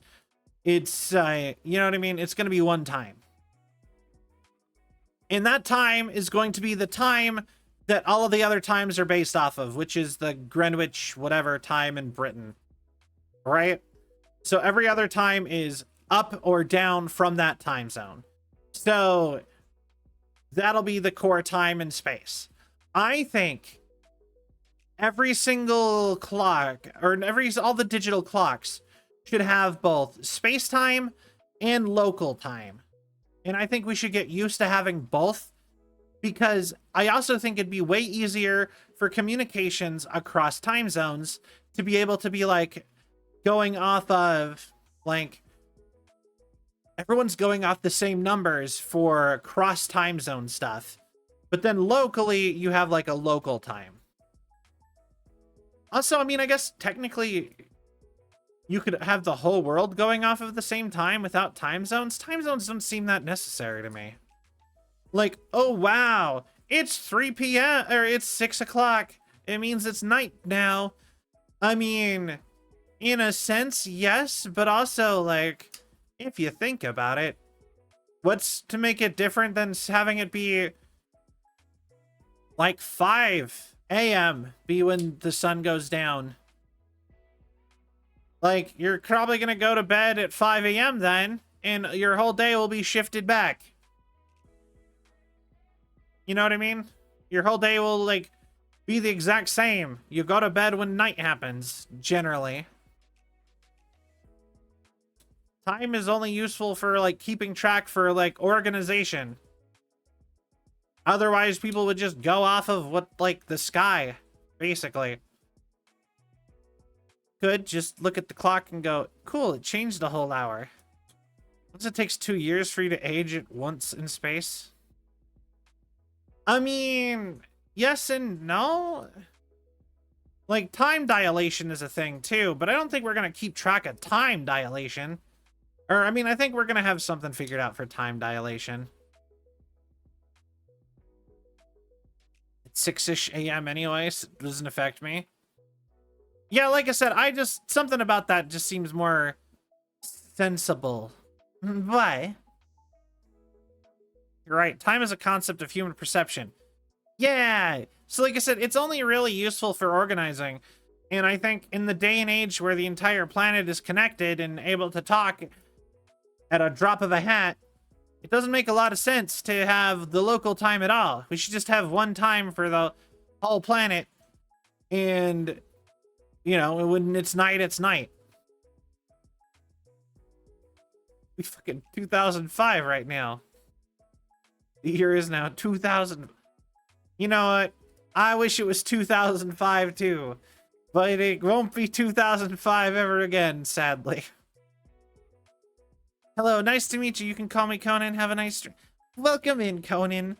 I hope you have a wonderful I hope you have a wonderful night. Thank you for stopping by. But yeah, like I said, time is meaningless. Years make more sense as like a unit of measurement, but like it's all just to like be practical for keeping track of when stuff is happening and when to do stuff in the future, And we don't need separate time zones for that. Heck, I would actually argue it actively hinders humans doing stuff nowadays. You know what I mean? So like, same with daylight savings time. They've actually proven that daylight savings time does more harm than it helps, period. Yet everybody still does it. Ooh.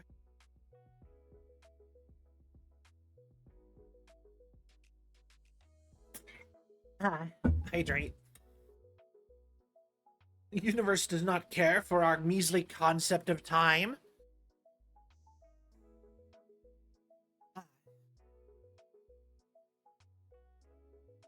Time is a concept of human wow, we're going heavy now. If I want it to be 2005, it can, because everyone follows their way more than 2025. I mean, technically to you, any time can be any time. But the thing is that there's some level of standardization for communication.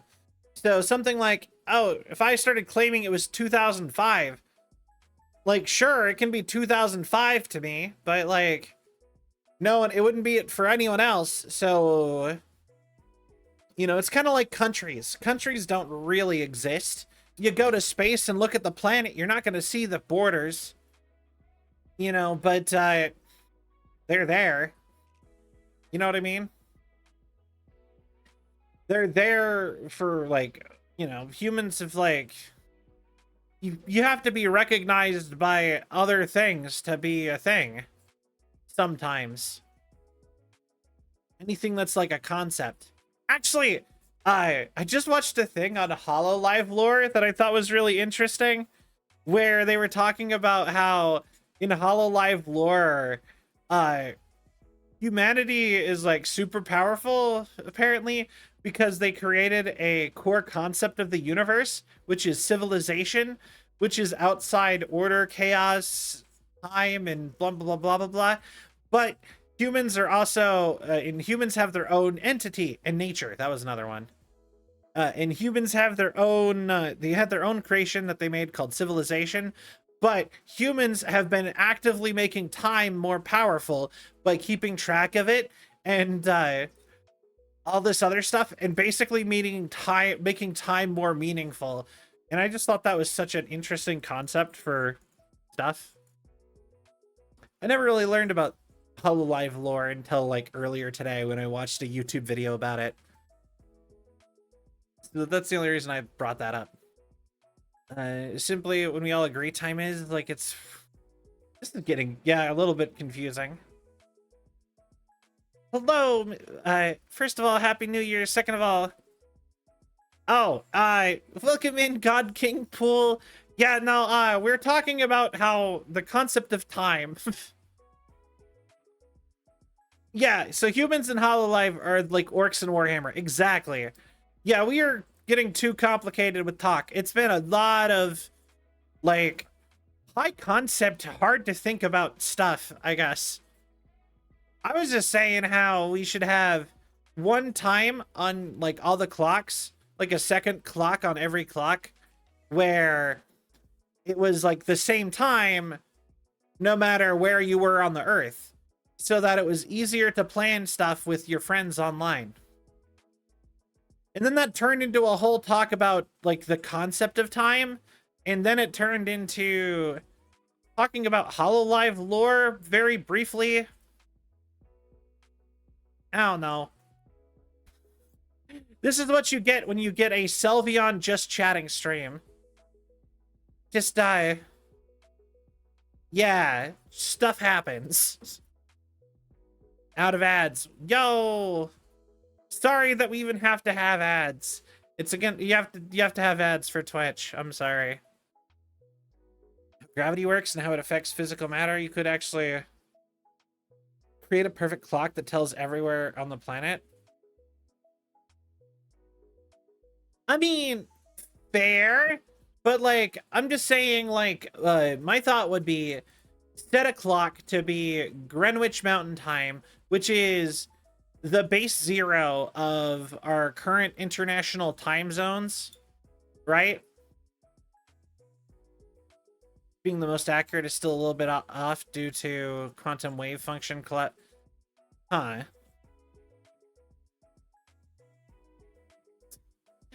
Yeah, so, like, the thing is, God King, thank you for the follow. Welcome to the Selvine Legion. I hope you have a cell of a time. Wait, yo, 760, let's go. Yo, I didn't even know we hit 759. Hell yeah. See what I was saying when I'm like, I'm pretty sure we're gonna hit 1,000 this year. Like, I'm not even noticing follows. We're hitting goals all the time. It's so great.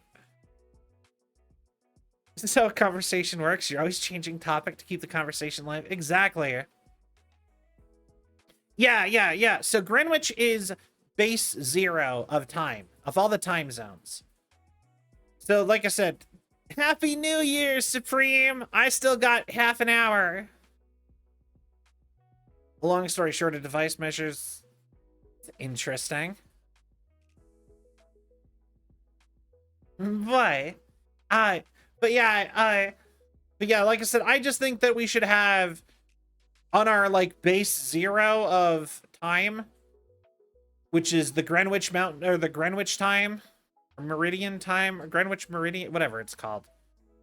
I think we should have that listed on all clocks so that it would be easy to organize stuff internationally.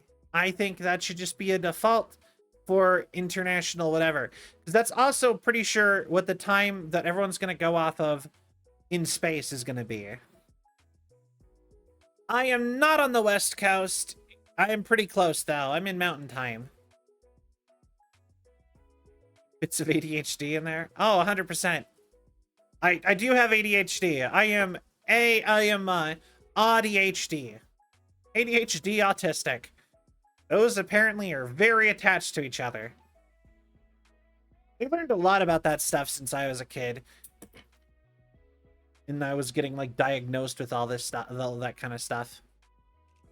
There's also the fact the bigger problem that depending on who you'd ask and what system you use, the year is different. Oh yeah! I heard a thing about people in China coming to visit and see some battleship in Europe, and they were like, it's from the 1600s, and it's like a beached battleship, and being disappointed that it was 1600 AD, and just like, oh, that's pretty young, or whatever, and it was just like super uninteresting to them after they learned that. I've never been diagnosed with anything. Me love big words. Watch the Oat Jenkins video about fixing the American clock. You know what? You should send that to me because I have no idea what you're talking about. I will say though, you cannot send it in chat. That's not how chat works. You'll have to like DM it to me or something. Or actually, I can maybe look it up. Copy. But I'll probably watch that later.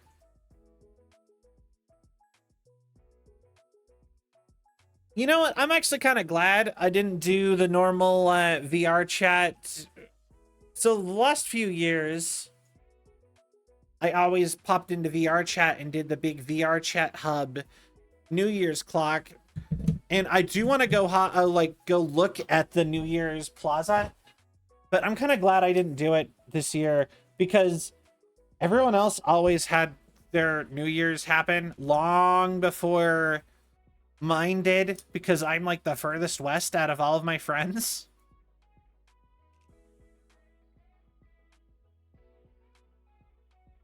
So they'll hit New Year's and then I just force them all to like sit and hang out for 2 hours or whatever in the world, and it's always kind of awkward. almost close to being diagnosed with ADD, but I don't know anymore. I don't even know if there's a difference between ADD and ADHD anymore. I don't think they are. The year zero. You know what I think would be cool? I think I was gonna send it, but okay. All right, whatever works for you. I don't want it to anyway. I think it would be a cool idea to reset the clock. I do think it'd be a cool idea to set the clock to 0. And I actually can think of a significant upcoming event that would be a good time to reset to 0. Thank you for the hydrate. I will do that. But yeah, I actually can think of a significant upcoming event that I think would be worth resetting the clock. No, not World War III.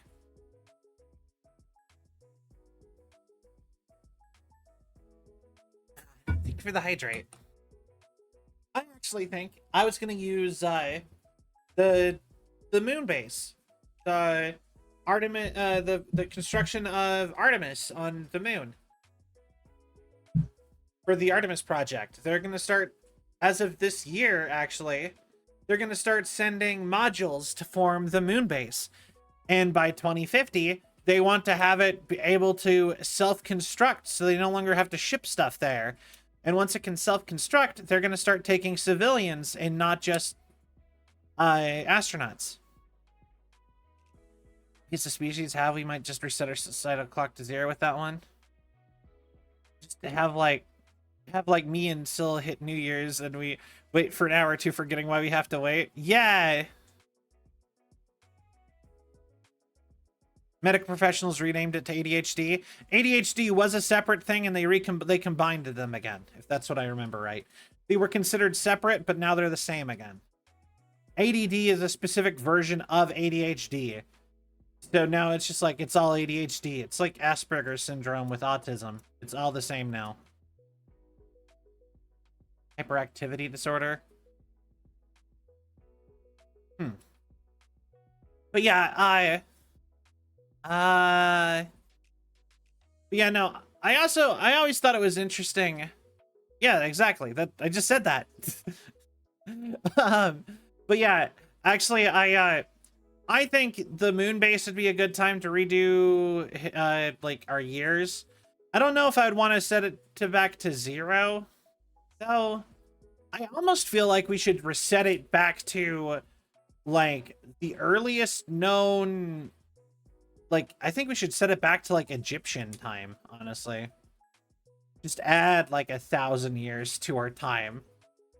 Just be like, all right, it's the year 3000 now. We realized we weren't counting correctly. It's, there's, like, 1,800 years that weren't accommodated for in history, so, you know, here they are. Honestly, I really want Fallout to actually happen. No, that'd be terrible. I really don't want Fallout to happen. I guess it'd be better than the fact that we are rapidly approaching Cyberpunk. 0 is too long. Nah. Why, you want to live in a vault? That sounds awful. You have to think, you're not going to be by yourself in the vault. You're going to be surrounded by it. It's just living in a small town, but like dialed up to 11. That town will be in one building. And you will eat the worst food for the rest of your life. Because by the time you're able to go outside, you're probably going to be an old man at the earliest. Or old woman. Old bean. Then the point of then you shouldn't be allowed in the vault. What you should want instead is probably to go be like an early colonist for another planet or something then. If you hate people, then that's like, that should be more your dream, to go homestead somewhere else. You know, it shouldn't be to like commit murder and live in a like a bomb shelter. Perfect. Would you rather question that involves Fallout and Cyber? Yeah, would you rather live in Fallout or Cyberpunk? Would you rather an apocalypse or for everything to keep going and getting worse? I still say Cyberpunk because Cyberpunk, there is a whole genre called post-Cyberpunk where things get better after a Cyberpunk. So I used to hope I would pick Cyberpunk and hope that we get to post-Cyberpunk and not also still Fallout, but even further back, like later. And the same, we're getting a little bit too... 3 possible outcomes: Fallout, Cyberpunk, or Star Wars. I mean, Star Trek is an option too. Maybe even Mass Effect. Yeah, actually, the Cleopatra thing. That's what I was saying. Like, maybe we should just add like 1,000 years to our calendar and include more of Egypt. Live in an apocalypse society with armor, or live in a future world where you can modify your body. I'd still pick Cyberpunk. I don't want to live in the apocalypse. You know what? There was a time where I thought that the apocalypse would be cool. There was a time where Cell was super into zombie apocalypse stuff and would have loved Fallout. And it was when I was a teenager, and I was so sure I would go ahead and I would be like the biggest badass ever, and I would fight the zombies and whatever, and it would be great. And all the things that bother me about society would be gone. And then I started to realize that all the things that I liked about society and civilization would be gone too. There'd be like, you know, the apocalypse is like, all right, great. Now I get to go poop in a ditch. Have to bury poop in like a field and have to figure out how to grow food that's not infected by whatever caused the apocalypse. And, you know, or worse, eat nothing but canned garbage food that wouldn't go bad forever. Have any slight injury be like death by, you know, I would be back to like all the crappy parts of medieval times, but I would be constantly reminded of how good I had it.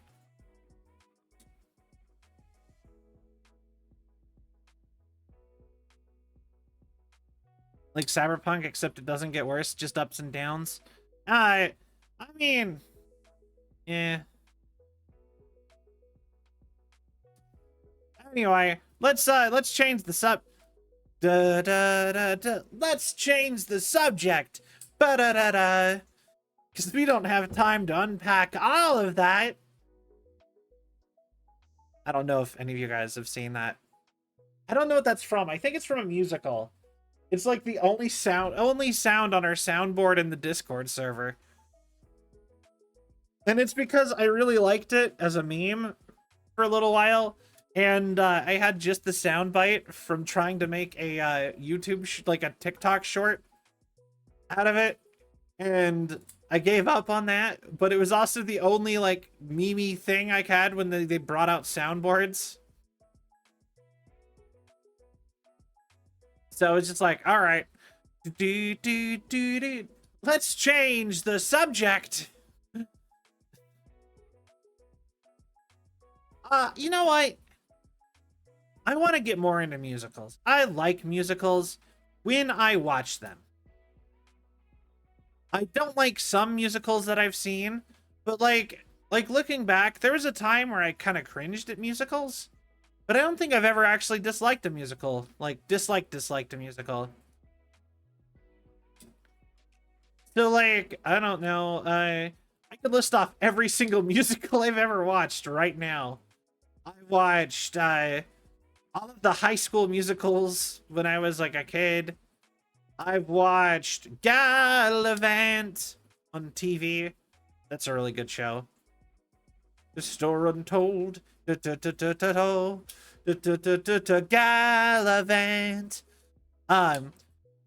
Dr. Horrible's sing-along blog. Bye Bye Birdie. That's actually a pretty good one. I watched Grease. Grease is okay. Is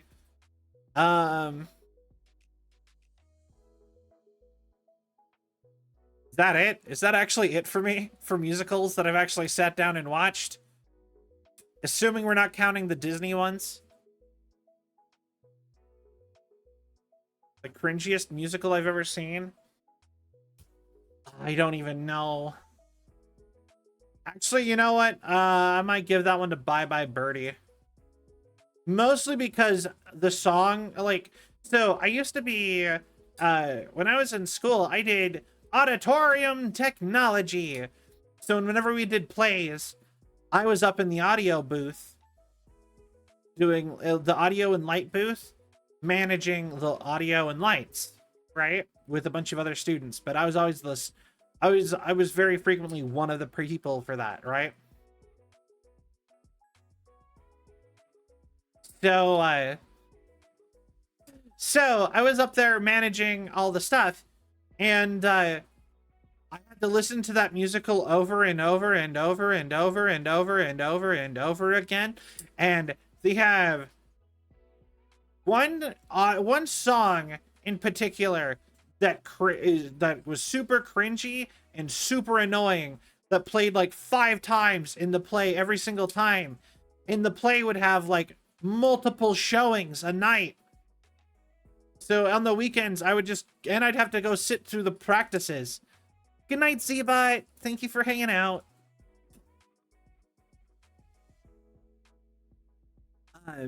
So yeah, it would just be like, I would be sitting in the booth, and I'd be like, I would adjust all the lights and be like, okay. And then they'd just be like, we love you, Conrad. Oh, yes, we do. And then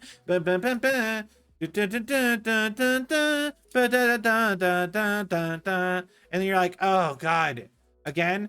And then you're like, okay, whatever, that song kind of annoying.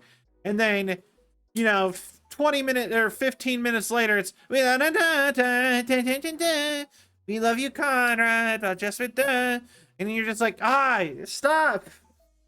And it would do that like every 10 15 minutes, and you're just like, stop.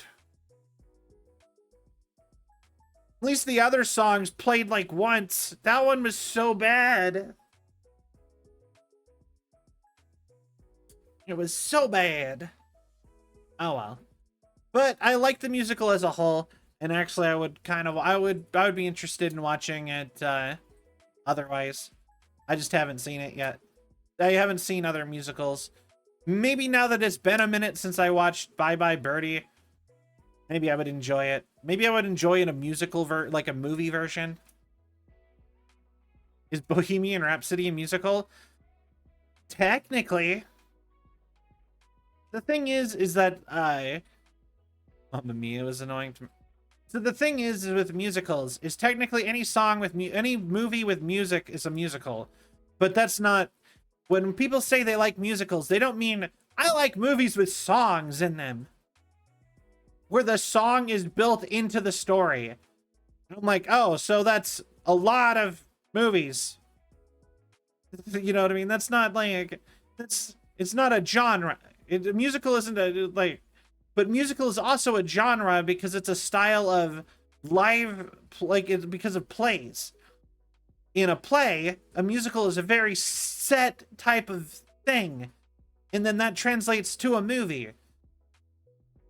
So, like, if you watch a movie about a band and they play a show in universe, that's not a musical. But it's technically a musical, but it's not like a musical. You wouldn't count it if you were talking about, otherwise I'd be like, my favorite musical is Scott Pilgrim versus the World.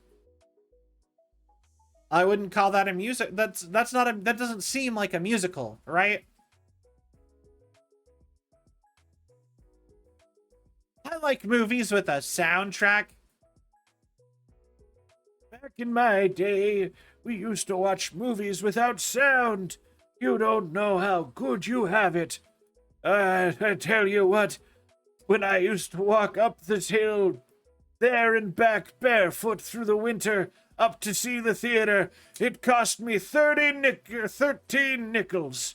Oh, you kids have it too good these days. Anyway, I walked uphill both ways. It was in a valley. It was on the other side of a canyon, really. All right, movies and shows count as musicals. Somehow my brain thought Broadway shows. I love on paper Little Shop of Horrors. I've never watched it, but I really want to see it, and I've listened to a bunch of songs from it. Oh, wait. I think I know my favorite musical off the top of my head. And this is like stage musical. Musical. All right? I think it might be Rocky Horror Picture Show.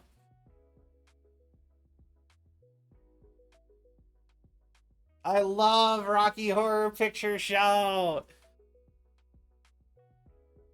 Let's do the time warp again.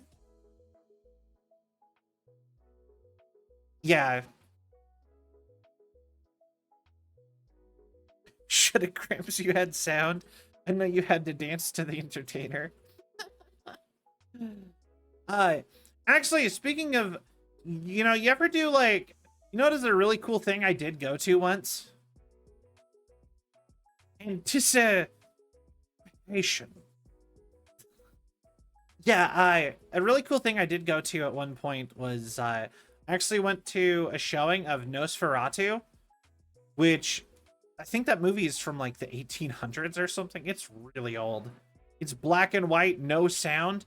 And traditionally, the story had a live band playing what they thought a new one just came out, an adaptation of the old movie. But the thing that's not cool though. The old one is super cool because you can go to live showings of it still with new bands playing the soundtrack, because that is what it originally did.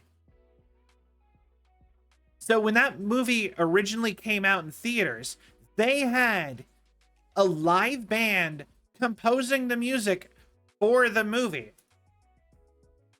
And I actually went to a showing where they had a live band playing it. And they didn't use just the old orchestra instruments. They mostly use orchestra instruments. They added some modern instruments to it. Like, they had an electric bass guitar as one of their instruments. It was so cool. Like, it was like an experience. It was like actually like a cultural experience, I thought. Like, I felt so artistic and cool. Like, I felt like one of those like kind of hipstery, I guess, but I felt cool going with my friends in like 2016 to a showing of Nosferatu in black and white with a live band playing original music that you will never hear anywhere else to a movie from like 1930 or whatever. It was awesome. When did Nosferatu come out? The original. Yeah. When did the original Nosferatu come out? 1929. Yeah, I watched a movie from 1929 with a live band. It was cool. I would do that again. That was awesome. And it was like, and actually the funny thing is that that's also how I found out that my town had a burlesque theater, because it was in the burlesque theater. So we went there and the lobby had all these ads for the burlesque shows, and we never went to any of them, but we all sat and talked a bunch about how fun it would be to go to my small town's Legend of Zelda burlesque theater night, where apparently a group of nerds from my college made a whole burlesque show entirely themed after Legend of Zelda, because my school was awesome, or like my like town was kind of cool, or the town I went to college in was super was kind of cool actually. But no, we didn't ever go to it. I wanted to. I don't even know what a burlesque show is, but the fact that it was Legend of Zelda, I thought that sounded fun. Oh, thank you for the care package. I will do that. And I'll thank you for the stretch. I will do that also. Another stretch. Double stretched. Double stretched up on a Tuesday. Wednesday.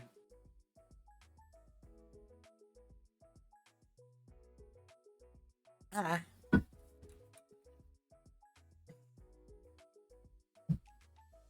Okay.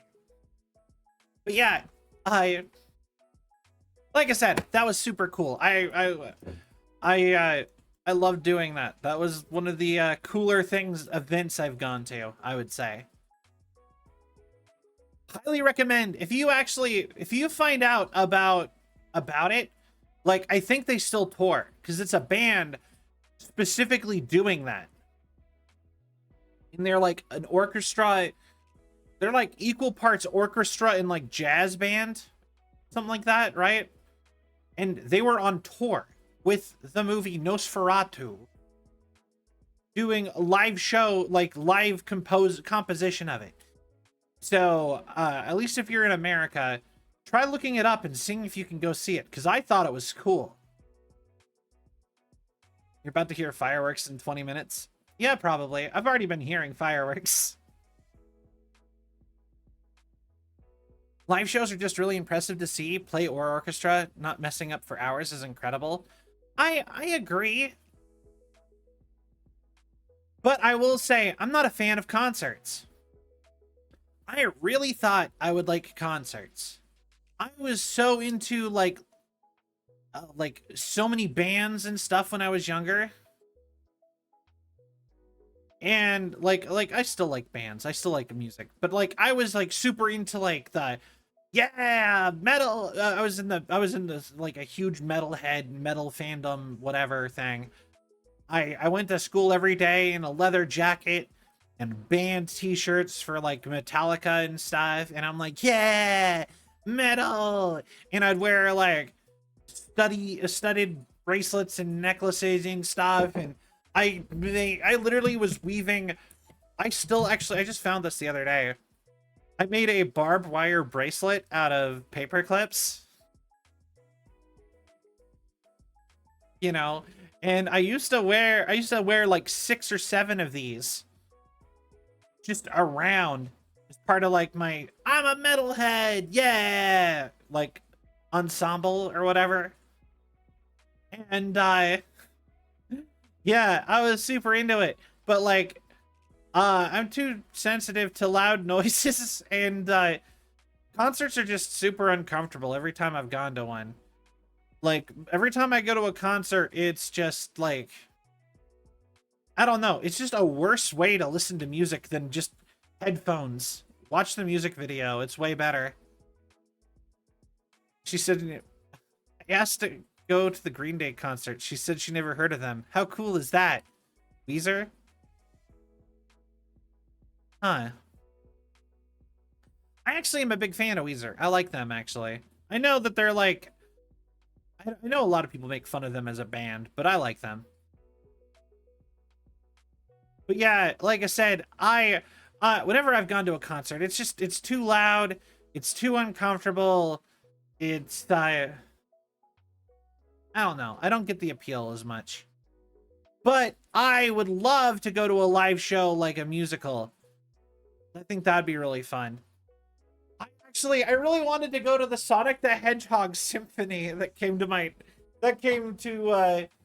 not my city, but a city I could easily drive to in a single night and come back.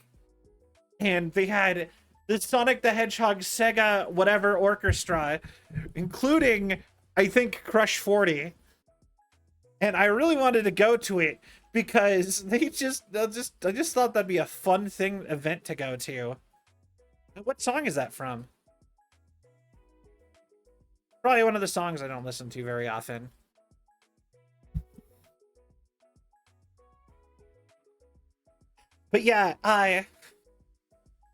But yeah, so I really wanted to go to the Sonic the Hedgehog Orchestra. I thought that'd be a really fun one to go to. I don't go out very often anymore. Sonic Symphony, yeah. And they would have like they had a big screen where they played like a best of like of that game. Like whenever they played a song, they would be like they'd be playing like a bunch of like cutscenes and stuff all cut into like a montage from whatever game that was from or section of the game. So I had a friend who went and sent me a bunch of stuff from it. Ah, okay. Yeah, that's not in many of my playlists, so that's probably why. I probably just don't listen to that song very often. It'll happen. But yeah, one of my friends went and it looked so cool. I wish I would have gone. But I was poor. But, you know, I really miss I used to live in like a city town, whatever you want to call it, where I had a bunch of friends and we were like constantly inviting each other to shit to try to be like entertain and have fun and just be like, hey, come with me to this thing. This is what it's gonna cost. Who wants to join me? Yeah. And we just went to stuff and it was cool. And I don't do that no more. I don't leave my house. Crush 40 this year. They only got Pierce the Veil. Sad. But yeah, the Sonic Symphony was near me and I wanted to go and I didn't go. Actually, one of my favorite musicians, Jonathan Colton, also came pretty close to me to the point where I was like, oh, I could go see him. And I didn't. I didn't have the money back in November to go to his concert. And he like never tours anymore. He hasn't toured since like 2015. And he doesn't even he hasn't made new music in like years either. So now I'm just like, what are the odds that he's gonna do another tour again? Because he didn't do a tour this time. He opened for someone else that he collabed with on a major song. And so he just opened and did the shared song with them. And so now it's all like, probably not going to see him in concert again. You know, that's sad. You know? Oh, also, I've had really bad luck with concerts. Last year, I was supposed to go to... My mom wanted to take me to a Kiss concert because she, you know, I liked a lot of classic rock. I've never liked modern music. Like I've always been. I went from Cell likes really old music that their parents listen to Cell like super obscure music that no one listens to. I never listened to popular music ever. And, like, I bother Syl by just not knowing any musician, basically, that she listens to. Like, no rappers. I think like no one. But, yeah. But, yeah, it's, yeah. Anyways, Kiss owes me, like $100. Because they canceled the concert in my spot, in my that we were gonna go to. After we went to it, and it got canceled twice. Like they scheduled it to be there, and then they canceled, and they're like, your ticket is valid for the next time Kiss comes to this city. And we're like, okay, cool, we'll just go to the next one, I guess. And then they canceled their next tour. They canceled their next stop here, and then, so they decided, okay, your city didn't sell enough tickets, so, because everyone here was gonna go off of the free ticket, right? And then they're like, all right, we're done touring forever, we're all too old. And we're like, you bastards! We have like $500 in tickets that we're just out. I don't know when Green Day are coming to Texas again because they're savior. Yeah, I like Green Day. I would go to a Green Day concert. I'm not saying Kiss isn't outdated. Kiss is 100% super outdated.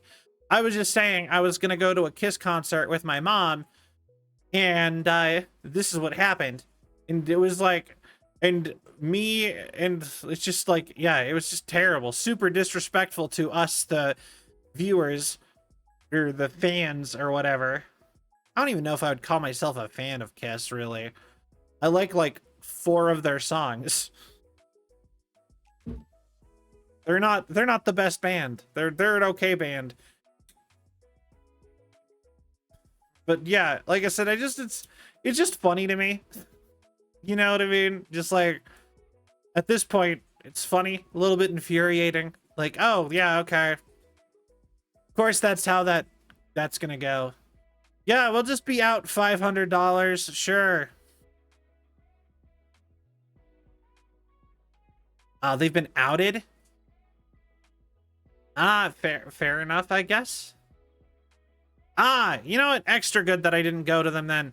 I wish I could have gotten my money back, our money back, though. Gene Simmons just pocketed all that money. You know what I think is crazy is that so many of these old bands that did basically cross-dressing are coming out and being like, nah, no trans people. It's just like Twisted Sister. That was a big one that came out as like transphobic. And I'm like, your whole thing was being like gender non-conforming. That was your whole theme. What do you mean you don't like gender non-conforming people? What is it? It's only okay when you do it? Is that it? I don't know. It's weird, guys.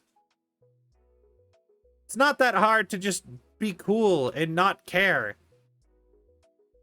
You know, you could just like not have an opinion. If you're not going to be, you know what I mean? So many people should just not have an opinion on things. But you know who is a super huge trans ally? Keanu Reeves. So, hi. At least we got Keanu. Yeah, Keanu's great. He's in our corner. Hell yeah. Actually, I think his one of his ex-wives is trans too, actually. I feel bad for him. I think, doesn't he like get divorced a lot despite like that? Or no, wait, no, something really bad happened to Keanu. What was Keanu X? How did that go?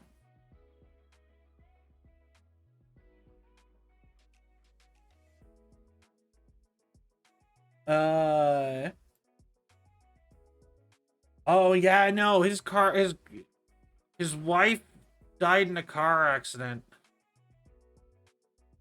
Is it his current wife that's trans then?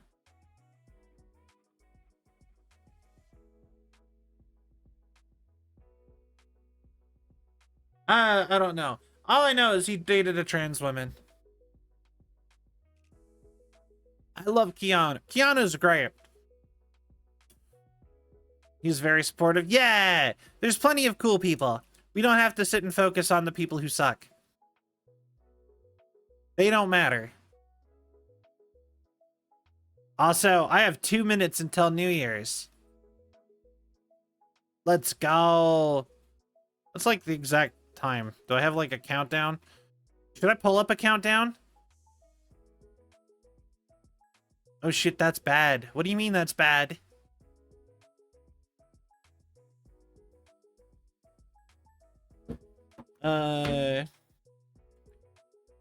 New Year's counter.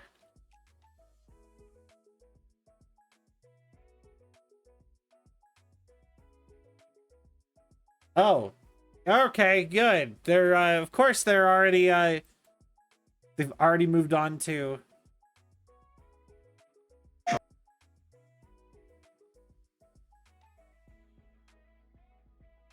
Of course, they've already moved on to. They've already are moving on to the next year already. Yeah.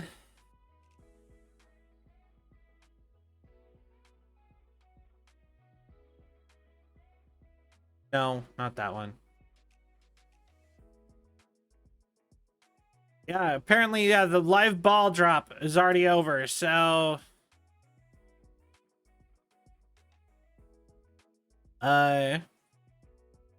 13, 12, 11, hold on, 10, 9, 7, 6,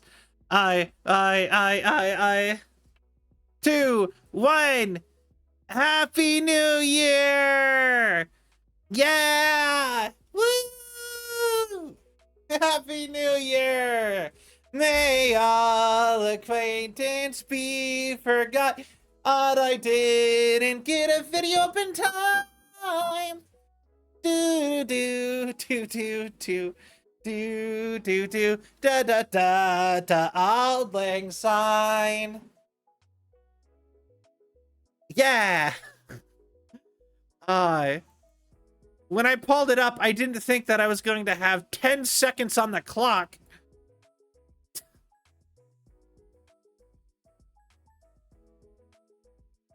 A lot of fireworks going off.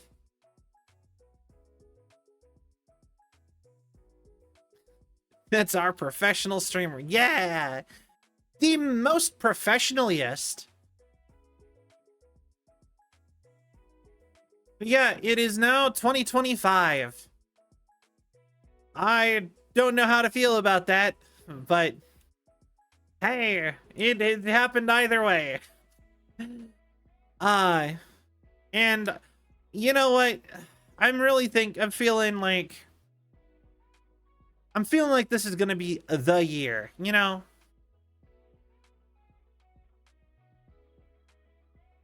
Yeah. Can only not think about it. Yeah, I'm really feeling it. I'm really thinking this might be the year stuff turns around a little bit. I've you know, yeah, things gonna be good. Things are gonna start turning up, Sal. I'm expecting it. It's gonna happen. I keep listening to the fireworks now. All right. Now what?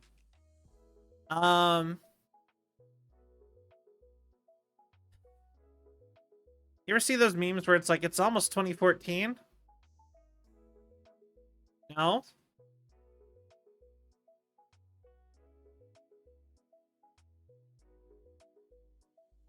I don't think so, Sal. What do you mean? I mean, there's a bunch of bad things happening soon. You're jinxing it? Oh. I mean, things can't get that much worse for me. Like, I'm not in a very good place right now, just in my life in general. So, it really can only go up. Just logistically. You know?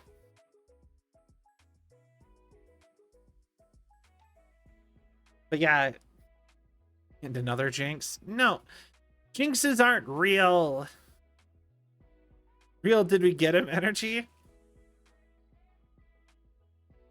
Well, like,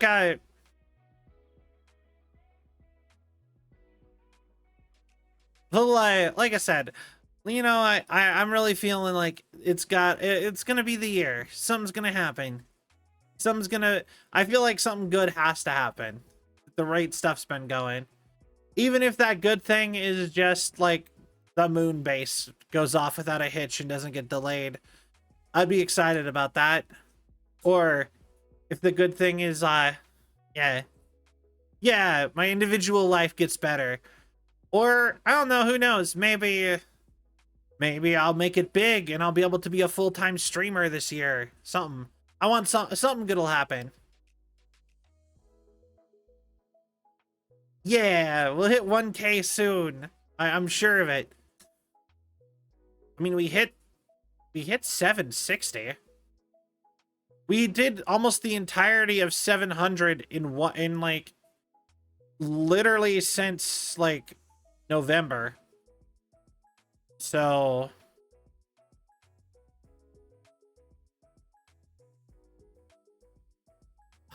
ooh, I'm so sorry.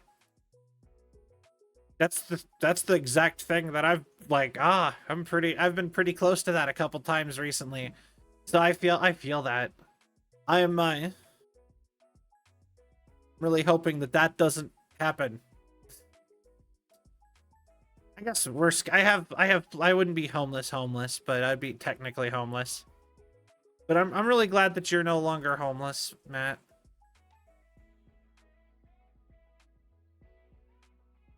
But yeah, it yeah. It's gonna be a year. Hopefully a good year. I'm really feeling it, as Shulk would say, from the hit game Super Smash Brothers. All right. Well, yeah. But yeah, I don't know. I guess that's it for tonight. I'm like I was like so gung ho about trying to make sure I got to like midnight, and now I'm like, I don't know what I'm doing. I'm probably not gonna switch to a game at this point, but helped a lot, and then they ditched. Oh, I'm sorry.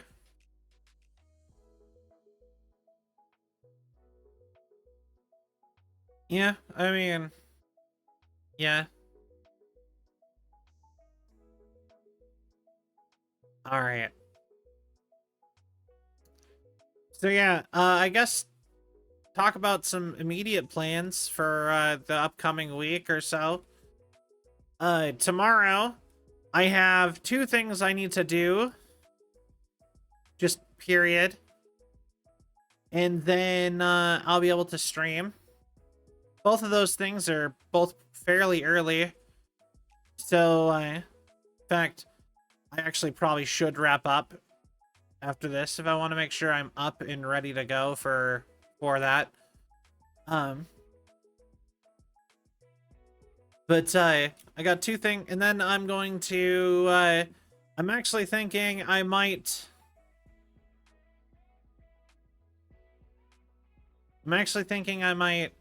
try to just stream early and try to get through as much of Cyberpunk as I can, because we're almost done with Cyberpunk. We're pretty close. And then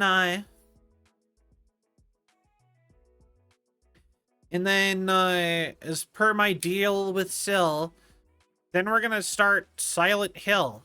We're gonna be playing through the Silent Hill games. Only the core ones. We're not playing the spin-offs. So as for Saturday and Sunday, well, I don't actually have any plans for Friday. We will probably do the same with Cyberpunk, try to marathon the rest of that out because we're pretty much done with it. Try to start a little bit earlier and try to get as much of it taken out as we can.